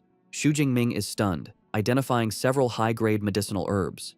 His shock grows as he realizes the spring is an S-grade Earth Spirit Spring, a legendary healing treasure. He turns to Jiang Chuan in disbelief, asking if she is certain. She confirms it, explaining the spring nourishes the surrounding plants, turning them into rare and powerful herbs. Xu Jingming is impressed by her deep knowledge. She proudly reveals she is a certified second-grade pharmacist, a qualification he knows is very difficult to achieve. After assessing their find, Jiang Chuxuan estimates there is enough spring water for at least 5 portions of S-grade healing liquid. As thanks for saving her life, she selflessly offers the entire treasure to him. However, Xu Jingming proposes a fairer deal. He suggests they split the spring water, with him taking 4 parts to her 1, and divide the herbs equally. Delighted by his generous offer, she happily accepts. As Xu Jingming and Jiang Chuxuan are dividing their findings, her team of bodyguards arrives at the cave entrance. One man is skeptical, questioning what could be valuable in an unguarded cave. The team leader corrects him, pointing out traces show it's the lair of a third-rank ground-digging dragon, and dragon nests often contain rare treasures. As they enter, they are surprised to find Jiang Chuxuan and Xu Jingming inside.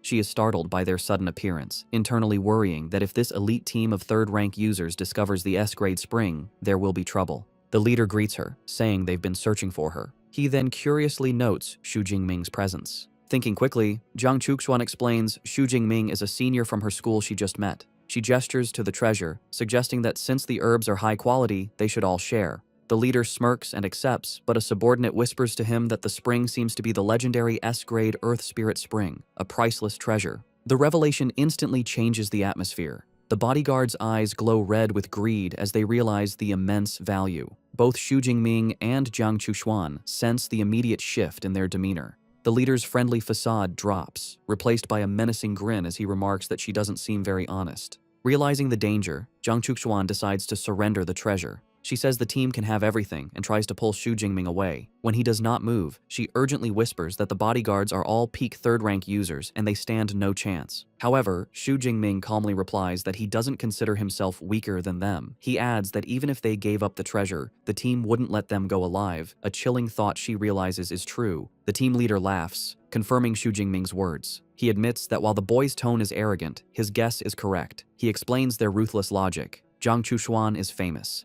If they let her go, she could expose them online and ruin their careers. Therefore, he concludes, it is safer to kill them both and keep the secret buried in the cave forever. Refusing to be a liability, Jiang Chuxuan makes a difficult choice. She pulls out and swallows a red, power-enhancing blood-burst pill, determined to fight alongside her rescuer. The pill immediately takes effect, causing her A-rank ice superpower to surge violently. She unleashes her power, sending a wave of frost across the ground that begins to freeze the feet of the bodyguards. The team leader, unfazed, gives his orders. He instructs one man, Zhou Chong, to deal with Xu Jingming first, whom he mockingly calls Jiang Chuxuan's lover. The rest of the team is ordered to secure the cave entrance. With the plan set, the leader turns his attention to Jiang Chuxuan. His body transforms, his C-rank ability turning him into a massive, ferocious, saber-toothed tiger. He menacingly tells her that her life ends today. His men make cruel and lewd remarks, suggesting they should record everything before killing her, revealing their monstrous nature. Jiang Chuxuan is filled with despair, horrified to be facing beasts in human skin. She cannot accept dying in such a place, her greatest regret being that she dragged Xu Jingming into her fatal situation. She turns to warn him, only to be shocked by what she sees. In a flash, the battle turns. The tiger-transformed leader's eyes widen as he senses movement. Before anyone can react, Xu Jingming appears behind Zhou Chong, his spear already through the man's chest. The bodyguard collapses, defeated in an instant. Xu Jingming looks down on his fallen foe coldly, remarking that even a third-tier fighter isn't much of a threat. The leader is stunned by Xu Jingming's incredible speed, unable to understand how his mid-tier third-rank subordinate was taken down so easily. He realizes with a grim expression that he has misjudged the situation. Xu Jingming is the true threat. Roaring with fury, he unleashes his own attack, swinging his massive axe in a devastating tiger roar slash. However, Xu Jingming effortlessly dodges the powerful blow, his body a blur of purple lightning. As he dodges, he analyzes his opponent's strength. He concludes that the peak third-tier captain's raw power is far stronger than his, and he realizes he can no longer afford to hold back. The tiger-transformed leader and his men are left confused by Xu Jingming's display of power. Realizing he is facing a much stronger opponent than he thought, Xu Jingming decides he can no longer hold back. He unleashes a hidden power, activating his Thunder Extreme mode. A massive, violent surge of raw purple lightning erupts from him, tearing his shirt and revealing a newly muscular physique. Jiang Chuxuan can only watch in stunned silence, her face a mix of awe and concern. The sheer force of this transformation shocks the tiger leader, who stares at the dark, swirling energy and wonders what kind of monster Xu Jingming is. Xu Jingming's appearance changes dramatically. His eyes now glow a piercing blue with slitted pupils, and two large demonic horns sprout from his head, completing his terrifying new form. He revels in the incredible surge of power, finding the feeling amazing. After a moment of shock, the leader dismisses the change, believing it to be just a special mode meant to be intimidating. Regaining his confidence, he prepares to attack again. With a ferocious grin, Xu Jingming rushes forward. The two warriors clash, the leader using a defensive skill called Lying Tiger Stone, certain his armor can withstand any attack from a lower-rank user. However, he is proven fatally wrong as Xu Jingming's own Lightning Gale Slash connects with his weapon.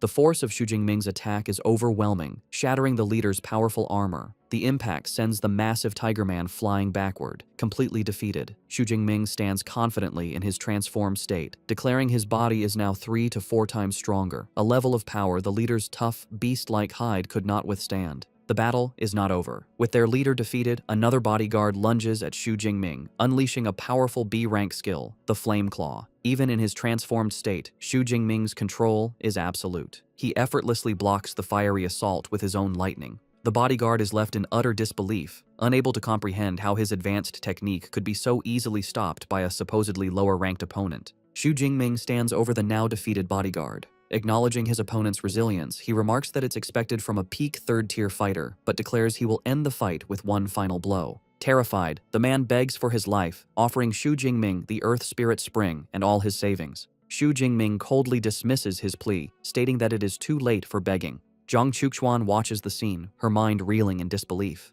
She thinks that the team she hired, who cost a fortune and whose captain was rumored to be invincible, was utterly dismantled. She has never heard of any student from her university with such a powerful record, leading her to wonder if his ability might even be S rank. With the others defeated, Xu Jingming turns his attention to the remaining bodyguards. In his transformed state, he feels the violent, bloodthirsty urges from the Thunder Tyrannosaurus blood resurfacing, and he menacingly tells them it is their turn. The two men are frozen in terror, calling him a demon. Xu Jingming scoffs, retorting that compared to murderers like them, he considers himself far more human. Realizing they are outmatched, the remaining men make a desperate final stand. On their leader's command, they all consume their own blood-burst pills, preparing to fight to the death. The battle that follows is swift and brutal. The scene cuts to the aftermath, where Xu Jingming, now back in his normal form but shirtless, stands victorious amidst the defeated bodies of the entire team. The immense power of his Thunder Extreme mode has taken its toll. He leans against a rock wall, breathing heavily and completely exhausted. He reflects that while his transformation is incredibly powerful, the energy drain is severe.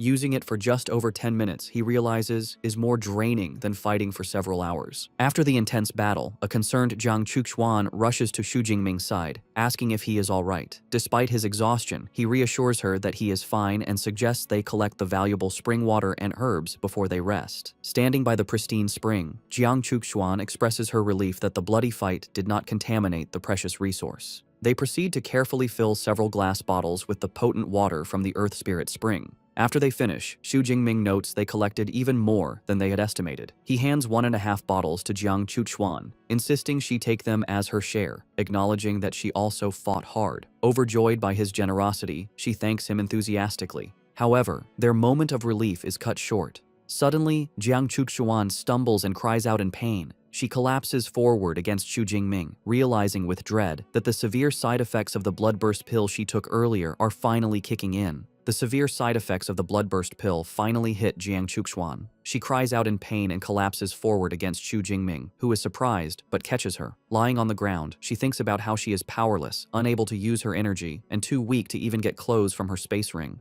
Trembling and blushing, she feels deeply embarrassed and worries about the bad impression she's making. Seeing her condition, Xu Jingming says the pill's side effects are strong and that he will take her somewhere to rest. Without waiting for a response, he lifts her into his arms, which surprises and flusters her. As he carries her, her heart beats rapidly, and she wonders if it's because this is the first time she has been so close to a man. Xu Jingming carries her to a small grassy clearing and gently sets her down. He tells her to rest there while he goes to collect the remaining herbs. Before leaving, he takes off his own black shirt and offers it to her so she can cover herself. Jiang Chuxuan accepts it, thinking about how kind and considerate he is. While she recovers, Xu Jingming turns his attention to the defeated bodyguards. He takes a space ring from one and examines its contents. He thinks the loot from the elite team is disappointing, as he only finds some cash, beast materials, herbs, and a C-grade combat technique. Holding the 2 rings, he hopes he can trade them for a single, larger one, thinking that carrying his long spear is very inconvenient.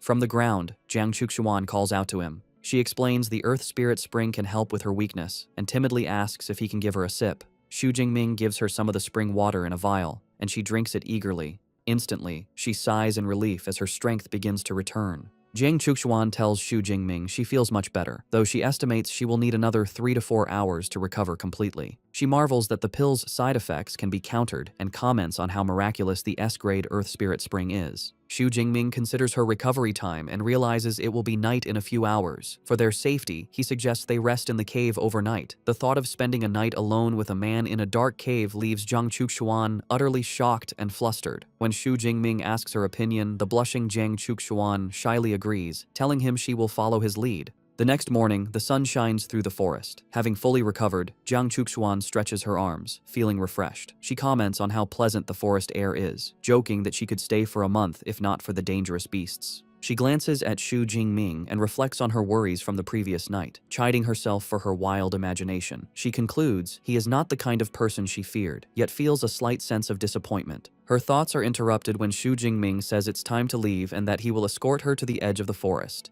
Surprised, she quickly agrees. The two then begin to run through the woods, with Xu Jingming in the lead. Suddenly, he comes to an abrupt stop, putting his arm out to prevent her from going further. A moment later, a massive, flaming creature leaps over their heads. Jiang Chuxuan looks up in terror, identifying it as a powerful 5th-tier blazing tiger. The great beast lands far ahead and continues to flee. Peeking from behind a tree, Xu Jingming wonders if the tiger didn't notice them, but Jiang Chuxuan observes its panicked state and suggests it is running for its life. Her eyes widen as she realizes what must be chasing it. A massive horde of gray, wolf-like beasts with red eyes rushes past.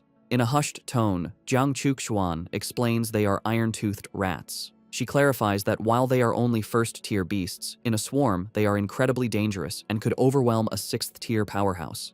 Now she understands why the blazing tiger was forced to flee. Faced with the swarm, Jiang Chuxuan panics and urges Xu Jingming to flee. Reacting instantly, Xu Jingming grabs her hand, and they turn and run, with the horde of rats in hot pursuit. As they sprint, Xu Jingming knows the rats have incredible stamina, making a simple escape impossible. With the supply base 90 kilometers away, he realizes they need to move faster. His spear slows him down, and he declares he must abandon it. However, Jiang Chuxuan quickly offers a solution, telling him her space ring is large enough to hold it. She effortlessly stores the heavy spear, freeing him. Now much lighter, Xu Jingming notes that holding hands is still too slow.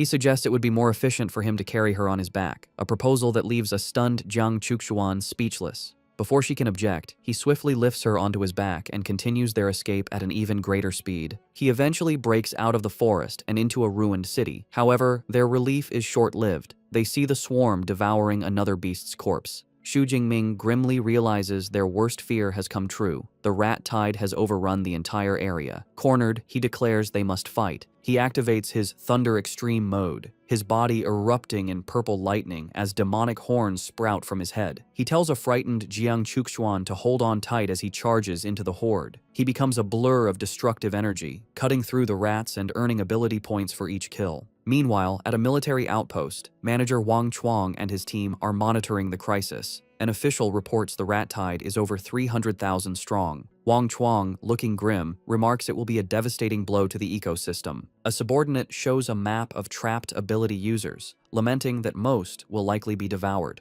Wang Chuang worries about Xu Jingming, thinking that unless his master, Yang Gentian, intervenes, no one can save him if he's caught. Suddenly, a soldier spots a massive sphere of purple lightning on the monitors. Wang Chuang orders his troops to prepare to engage. A report comes in that the target is moving at 80 meters per second. The soldiers open fire, but their bullets are useless against the powerful energy barrier. Unleashing his full power, Xu Jingming, still in his demonic form, leaps high into the air with Jiang Chuxuan, soaring over the military blockade. He lands gracefully among the startled soldiers as his transformation fades. The soldiers are left in stunned silence. One exclaims he thought the approaching energy was a lightning beast, not a person. Another remarks on the man's terrifying aura, while a third finds the girl's silhouette strangely familiar. Now back in his normal form, shirtless and exhausted, Xu Jingming tells Jiang Chuxuan they have reached the supply base and are safe. A relieved Jiang Chuxuan holds his arm, thanking him. Just then, Manager Wang Chuang rushes over. Recognizing Xu Jingming, he asks if he can help after his escape. Xu Jingming explains he ran for over 40 minutes from the mountain area and is exhausted, asking only for a room to rest.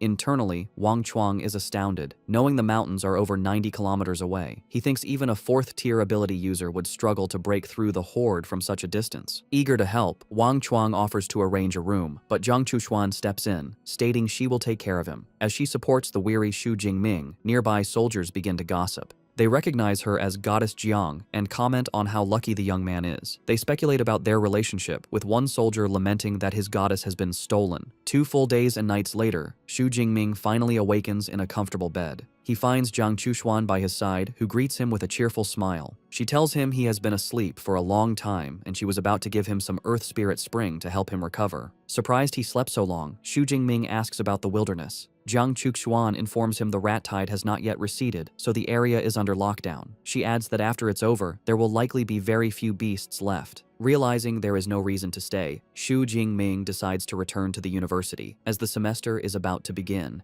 Hearing this, Jiang Chuxuan says she is also going back and suggests they travel together. Xu Jingming readily agrees. As they are making plans, Jiang Chuxuan remembers something she promised. She presents him with the autographed picture he had asked for. To Xu Jingming's complete surprise, the photo shows her posing suggestively in revealing lingerie, a far cry from what he had expected. Flustered by the revealing photo, a blushing Xu Jingming explains to Jiang Chuxuan that he was asking for it on behalf of a friend, suggesting this one might be too inappropriate and asking for a more ordinary one. Jiang Chuxuan is surprised, realizing she misunderstood his intentions.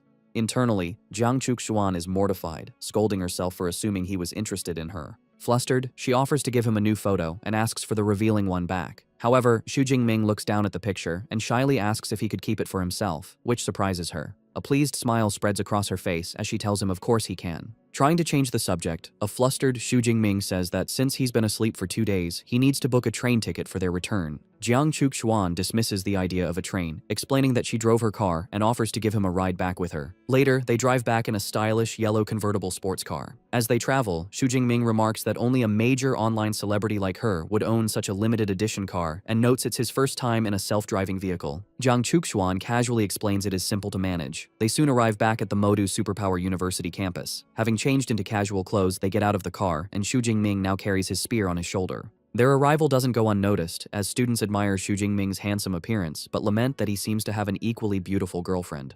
Walking through campus, Xu Jingming reflects on how much his strength has changed in the month and a half he has been away. Jiang Chuxuan asks which district his dorm is in. He tells her District 3. Since she lives in District 2, she suggests they should part ways there. Before they leave, Jiang Chuxuan tells Xu Jingming not to hesitate to ask if he ever needs anything. He agrees. Just as they are about to part, Jiang Chuxuan quickly steps forward, surprising Xu Jingming. She leans in and gives him a quick kiss on the cheek. With a playful smile, she tells him it is a small thank you for saving her life. She then waves goodbye and walks away, leaving a blushing Xu Jingming behind. He touches his cheek, still processing the gesture, and thinks to himself that he was just forcefully kissed. Later, in her luxurious dorm, Jiang Chuxuan sits on her bed, thinking someone as powerful as Xu Jingming can't be unknown. Deciding to investigate, she opens her laptop to search for his information. She muses that all the recent campus buzz is about freshmen. Soon, she finds his detailed file. As she reads, her expression turns to pure shock. She discovers Xu Jingming is a freshman, an upper-tier second-rank user. With a pout, she realizes she has been calling him senior the entire time and calls him a big liar. She playfully vows to tease her junior brother next time they meet.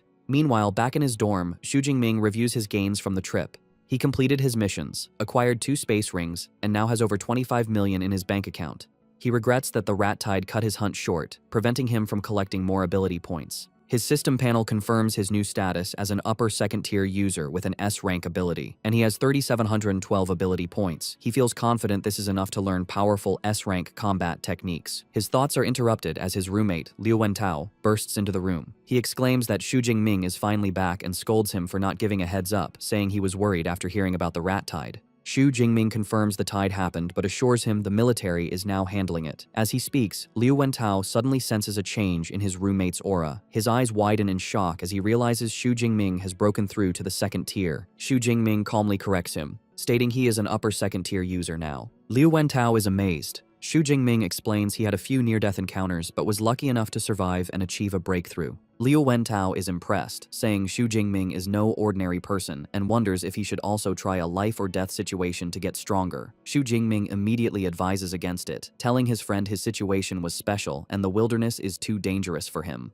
Liu Wentao agrees not to go, then remembers something important. He tells Xu Jingming that Song Chu-Q came looking for him several times and suggests he should contact her. Xu Jingming says he will, then remembers the gift he brought back. He hands the autographed photo to a confused Liu Wentao. A moment later, Liu Wentao's confusion turns to pure ecstasy. His eyes turn into hearts as he stares at the photo of Goddess Jiang, and he lets out a scream of pure joy. Back at the university, Xu Jingming goes to the Battle Technique Library. He reflects that the 4 missions he completed earned him 871 credits, a fast way to accumulate them. Sitting at a desk, he summons the AI, Eva, and tells it to display all available S-rank lightning combat techniques. Instantly, holographic displays appear, showing powerful skills. He sees techniques like Thunder Mark, which inflicts massive lightning damage, and Thunder Prison, which creates an unbreakable lightning barrier. As he browses, he is surprised that a top-tier school like Madu University only has just over 20 S-rank lightning techniques. Knowing these skills are crucial for his future, he resolves to choose carefully. He continues sifting through the options, eventually focusing on 2, Heavenly Thunder Art, a ranged ability that summons natural lightning, and Thunder Armor, a defensive skill that creates a shield.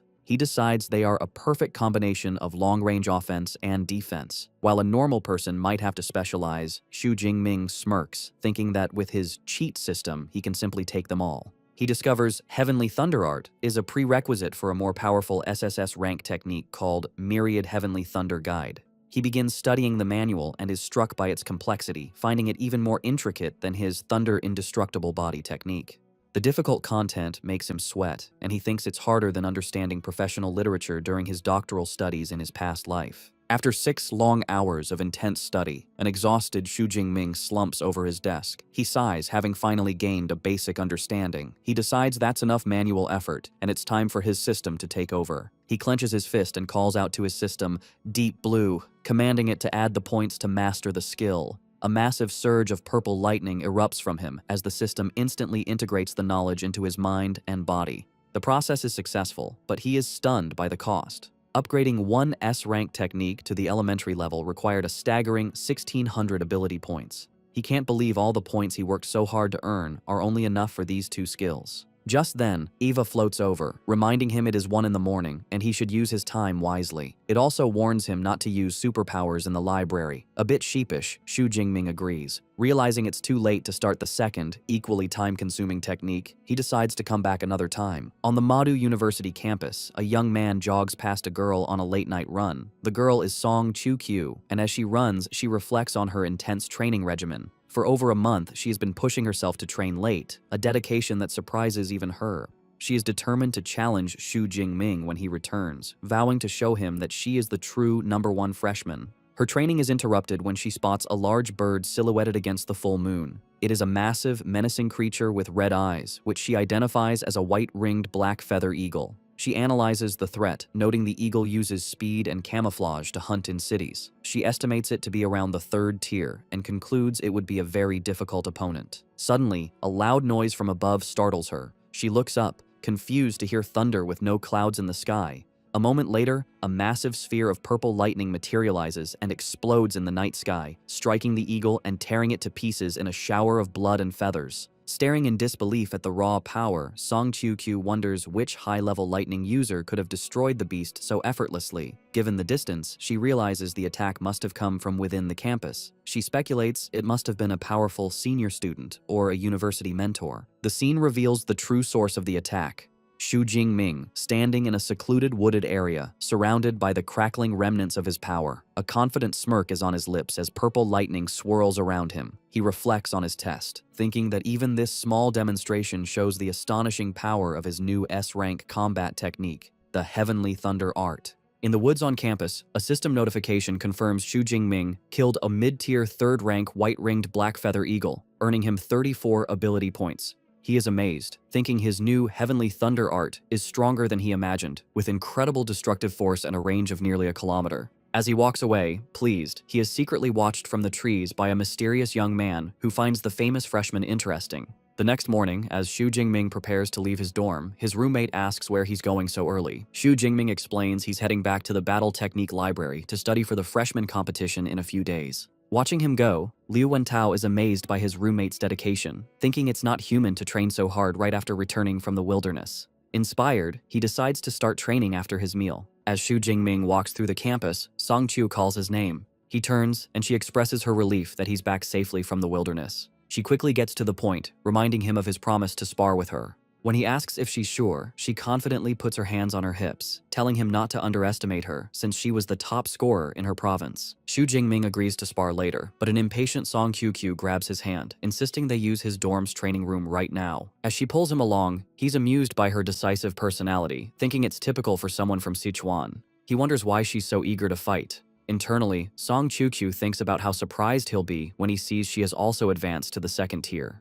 They soon arrive at the training room, watched by Liu Wentao and Shi Dongxia. Xu Jingming stands ready with his spear. Warming up, Song Qiu smirks confidently, taunting him not to lose too badly. He calmly replies she can't defeat him without a weapon. She smirks, confirming she has one. She summons her weapon from her space ring. It materializes in a flash of light, and she expertly catches the massive ornate halberd. Xu Jingming is surprised, thinking a Fang Tianhuaji is a very rare weapon for a girl. Weapon in hand, Song Qiu vows to defeat him. He calmly accepts. From the sidelines, Liu Wentao grins, declaring his brother Ming has already won, which Qi Dongxia finds amusing. As the match starts, he senses her aura and realizes she's reached the lower 2nd tier. He thinks this is the source of her confidence but isn't concerned. A massive surge of purple lightning erupts from him as he declares he hasn't been standing still either. The force of his power shocks Qi Dongxia, who exclaims it's impossible he's an upper 2nd tier user. A smug Liu Wentao teases her, saying he told her that her friend was no match. Song Qiu is stunned, realizing her plan has backfired. She wonders how his promotion speed is so much faster than hers when they were both top scorers. Surrounded by lightning, Xu Jingming asks if she wants to continue. Flustered, she agrees, but asks him not to use too much force. Amused, he praises her flexibility. He tells her he won't attack first and she can come at him when ready. With a determined look, she warns him not to regret it and unleashes her A-rank ability, Light of Dawn. He observes the brilliant light, noting it's a natural type ability like his lightning, and wonders about its power. Channeling her power, she leaps forward, her halberd covered in a glowing, fiery aura. He notes with interest it's his first time seeing a weapon-enhancing technique. He swings his spear to meet her, the clash of lightning and light creating a brilliant explosion. With a confident smile, he easily parries her strike, his superior strength nullifying her attack. The force sends a shocked Song Chu-kyu stumbling back. He calmly remarks that her technique is impressive, but lacks true power. Watching, an impressed Liu Wentao exclaims, "Beautiful," noting his friend easily blocked her famous technique. Undeterred, a determined Song Chu-kyu declares she will try again. She unleashes a furious barrage of attacks, creating afterimages as she strikes from all angles. He remains unfazed, effortlessly deflecting every strike. He calmly critiques her, saying her speed is too slow, her power is insufficient, and she needs more practice. The intense assault quickly leaves her exhausted and out of breath. She gives up, amazed he countered her A-rank combat technique, which unleashes over 100 strikes in seconds, without using any special skills. Leaning on her halberd, she speculates his spear proficiency is beyond advanced. He calmly confirms it has reached the master level. The revelation shocks her. She exclaims that after training since she was 8, she's only reached the advanced level.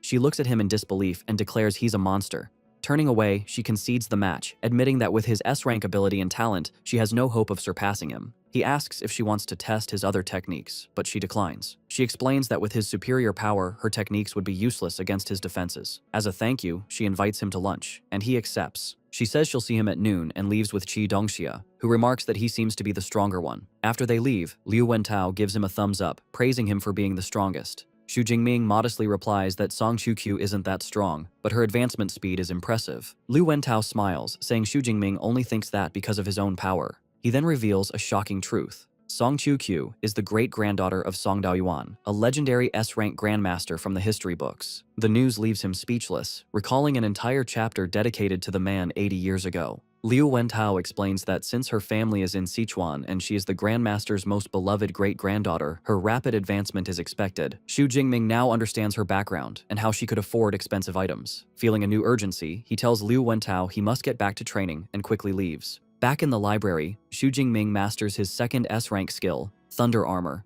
He tests it, his body covered in a shield of purple lightning. He's impressed that it reduces impact by 90% and auto-counterattacks, making it a great defense. 4 hours later, he checks his system panel and sees he only has just over 700 ability points left after learning the 2 skills. He notes to himself to visit the wilderness to replenish his points in the future. With his preparations complete, a determined look crosses his face as he resolves to focus on the upcoming freshman competition. On September 1st, the day of the competition, Xu Jingming's group walks to the venue. He remarks on the unusual weapons of his female friends. Chi Dongxia, with large mechanical claws, explains a unique style helps win faster, and her goal is the top 50. Song Chu-kyu says her goal is second place. This interests Xu Jingming, who asks if she's given up on fighting him again. She admits she can't beat him, so there's no point. Liu Wentao then mentions another strong contender, Li Chengji, Qinghai's top scorer, who has also reached the second tier. Song Chu-kyu is eager to see how strong this rival is. Just then, Chi Dongxia points, announcing they have arrived.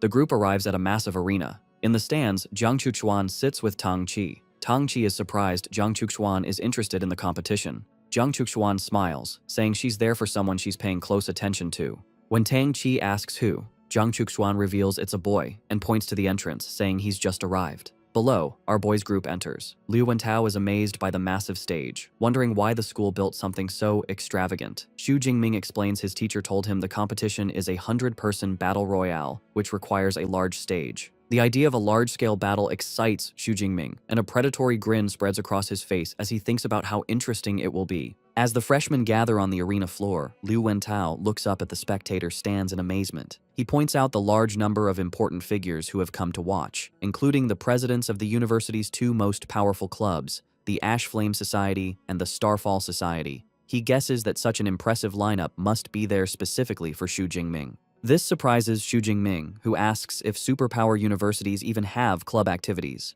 Liu Wentao confirms they do, explaining that unlike clubs at regular universities, these are combat teams made of powerful ability users. He adds that the clubs regularly go to the wilderness to hunt beasts, give valuable training resources to their members each month, and even offer a path to join their guilds after graduation. He then mentions that Xu Jingming's senior, Liu Ming, is the vice president of the Ash Flame Society. He finds it strange that Liu Ming isn't present on such an important day for his junior brother. Xu Jingming looks down with concern. He thinks to himself that he hasn't been able to contact his senior or his master since returning. He recalls hearing they went to the southwest and can't help but wonder if they are safe. Meanwhile, in a private box, a subordinate reports to his president about the tight battle situation in the southwest, thanking him for returning. He suggests that recruiting new members could be left to them. The president, a man with silver hair, is revealed to be Wei He, the president of the Ash Flame Society. He dismisses the suggestion, stating his only goal for returning is to recruit Xu Jingming at any cost. As he scans the stands, he notices another prominent figure and wonders why Wu Lan from the Starfall Society is also there. In another section, Wu Lan, president of the Starfall Society, looks down at the arena with a confident smirk, clearly sharing the same target. Suddenly, a massive, glowing magic circle appears in the sky, signaling the start of the competition. From the circle, a magnificent balcony emerges, floating down towards the arena. The crowd murmurs in awe, wondering if it's the work of a powerful space-type ability user. A portal of golden light opens on the balcony, and a figure steps through. An elegant and powerful-looking woman with long brown hair emerges, her presence commanding attention. Liu Wentao recognizes her as the vice principal who guards the battle technique library. Xu Jingming is stunned by how young she appears, but Liu Wentao explains that the powerful bodies of ability users make them age slower, though he estimates she must be at least 40. Standing on the floating balcony, the vice principal introduces herself. Her name is Ling Shuang, and she is one of the university's 3 vice principals, responsible for the Battle Technique Library. She explains that since the principal is away, she will be presiding over the opening ceremony. She begins by welcoming the new students to Madu Superpower University. She announces that this year's freshman class has 1024 students, including 6 provincial top scorers. She provides a breakdown of their abilities, 56 with A rank, 832 with B rank, and 135 with C and D rank abilities. With a subtle glance, she adds that there is also one extremely rare S-rank awakened student among them, an announcement that catches the attention of Xu Jingming and his friends. Ling Shuang continues, explaining that to help students grow stronger, the university gives resources each year based on a 5-tier rating system, from D to S. She declares the upcoming freshman competition will determine their treatment and rating for their first year. The students murmur about the intense pressure of the university's competitive systems. Hearing this, Ling Shuang scoffs at the idea of fairness. A powerful dark aura erupts from her as she forcefully asks when she ever said Modu University was a fair place. With a stern expression, she declares their goal is to cultivate top-tier powerhouses, and the birth of the strong requires them to go through harsh competition. Her intense declaration leaves the freshmen in stunned silence. Xu Jingming, however, is not intimidated. A confident smirk plays on his lips as he thinks this competitive environment proves he made the right choice. Ling Shuang advises the students not to hide their strength, as greater power leads to more resources. She then explains the competition details. The first stage is a 100-person battle royale. Floating drones will track the number of opponents each student defeats. The battle will have 10 rounds, with the top 5 from each round advancing. She then projects a screen displaying the rewards. First place will receive a 10 cubic meter space ring, A-grade cultivation resources, and 1,000 credits. Second and third place will receive A-grade and B-grade combat suits, B-grade resources, and a large number of credits. The incredible value of the prizes leaves the students in awe. Ling Shuang adds one final detail. The competition results will also determine their permission levels within the university from C rank to A rank. She clarifies that the rare S rank permission is granted separately. With her speech concluded, she hands the proceedings to another dean and gracefully departs in a flash of golden light. Taking over, the dean of the Elemental Academy, Sun Qing-sui, stands before the crowd. She officially declares the start of the freshman competition. As encouragement, she reminds the students that those who perform exceptionally well may be chosen by teachers to become personal disciples, urging them to do their best. The students murmur with excitement, realizing this is their chance. Sun Qing-sui explains the first stage will have 10 rounds of battles. The AI Ava begins to randomly select students for the first round. As they watch, our boys group in matching combat suits notices the top scorer from Qinghai, Li Chengji, is in the first group. From the stage, Li Chengji looks at them and gives a provocative smirk. Qidongxia points it out, while an annoyed Songchu calls him arrogant. A mischievous Liu Wentao thinks to himself that Li Chengji has made a terrible mistake. The 100 selected students gather on the arena floor. Dean Sun Qing-shui reassures them they do not need to worry about dying, as Eva will generate a protective shield if anyone's life is in danger. She adds that a medical team is on standby. With a countdown from 3, the battle begins. The arena erupts into a chaotic free-for-all. In the stands, spectators are drawn to a powerful, sword-wielding student who is dominating the fight. Noting he has already broken through to the second tier, they identify him as Li Chengji, the top scorer from Qinghai province. On the battlefield, Li Chengji effortlessly cuts down opponents, calling his fallen foes weaklings. The first round ends swiftly. An AI drone announces Li Chengji has taken first place by defeating 36 people. As he steps down, he looks up at Xu Jingming and issues a challenge, wondering if Xu Jingming can surpass his score. Watching Li Chengji's arrogant display, Liu Wentao sweats and declares the guy is beyond saving, remarking he has never seen someone so determined to court disaster. In the stands, a member of the Starfall Society points out Li Chengji's breakthrough to their president, Wu Lan, and asks if they should make him their primary target. Wu Lan calmly dismisses the idea, stating their number one target remains Xu Jingming. When his subordinate asks if he has inside information, Wu Lan replies it's not a secret, but something he witnessed himself. A short while later, Eva announces the start of the second round and calls the selected students to the stage. To his friend's excitement, Xu Jingming is among them. Liu Wentao and Song Qiuqiu cheer him on, telling him to show Li Chengji his true power. Xu Jingming calmly agrees. As Xu Jingming steps onto the stage, the other contestants are filled with dread. They complain about their terrible luck and immediately give up on first place, deciding to fight for the remaining 4 spots. Xu Jingming stands confidently, thinking his opponents are naive if they believe they are safe just by keeping their distance. From the VIP section, the deans observe. One dean asks Dean Sun Qingshui if Xu Jingming is Dean Yang Gentian's new disciple. She confirms this, identifying him as the S-rank user. The dean comments on his impressive aura. However, as Xu Jingming reveals his power, another dean is so shocked he spits out his drink, exclaiming in disbelief that Xu Jingming has reached the second tier when he was only an awakened a month ago. The other deans share his shock, marveling at his terrifying advancement speed. Dean Sun Qingshui thinks to herself that Dean Yang is good at keeping secrets. The countdown for the battle begins. As soon as the match starts, Xu Jingming unleashes a massive, swirling vortex of purple lightning that instantly engulfs a large part of the arena, leaving the other students stunned. Standing at the center of the storm, he spins his spear with blinding speed, a predatory grin on his face. He thinks that compared to slaughtering beasts, he still finds fighting against other humans to be far more enjoyable.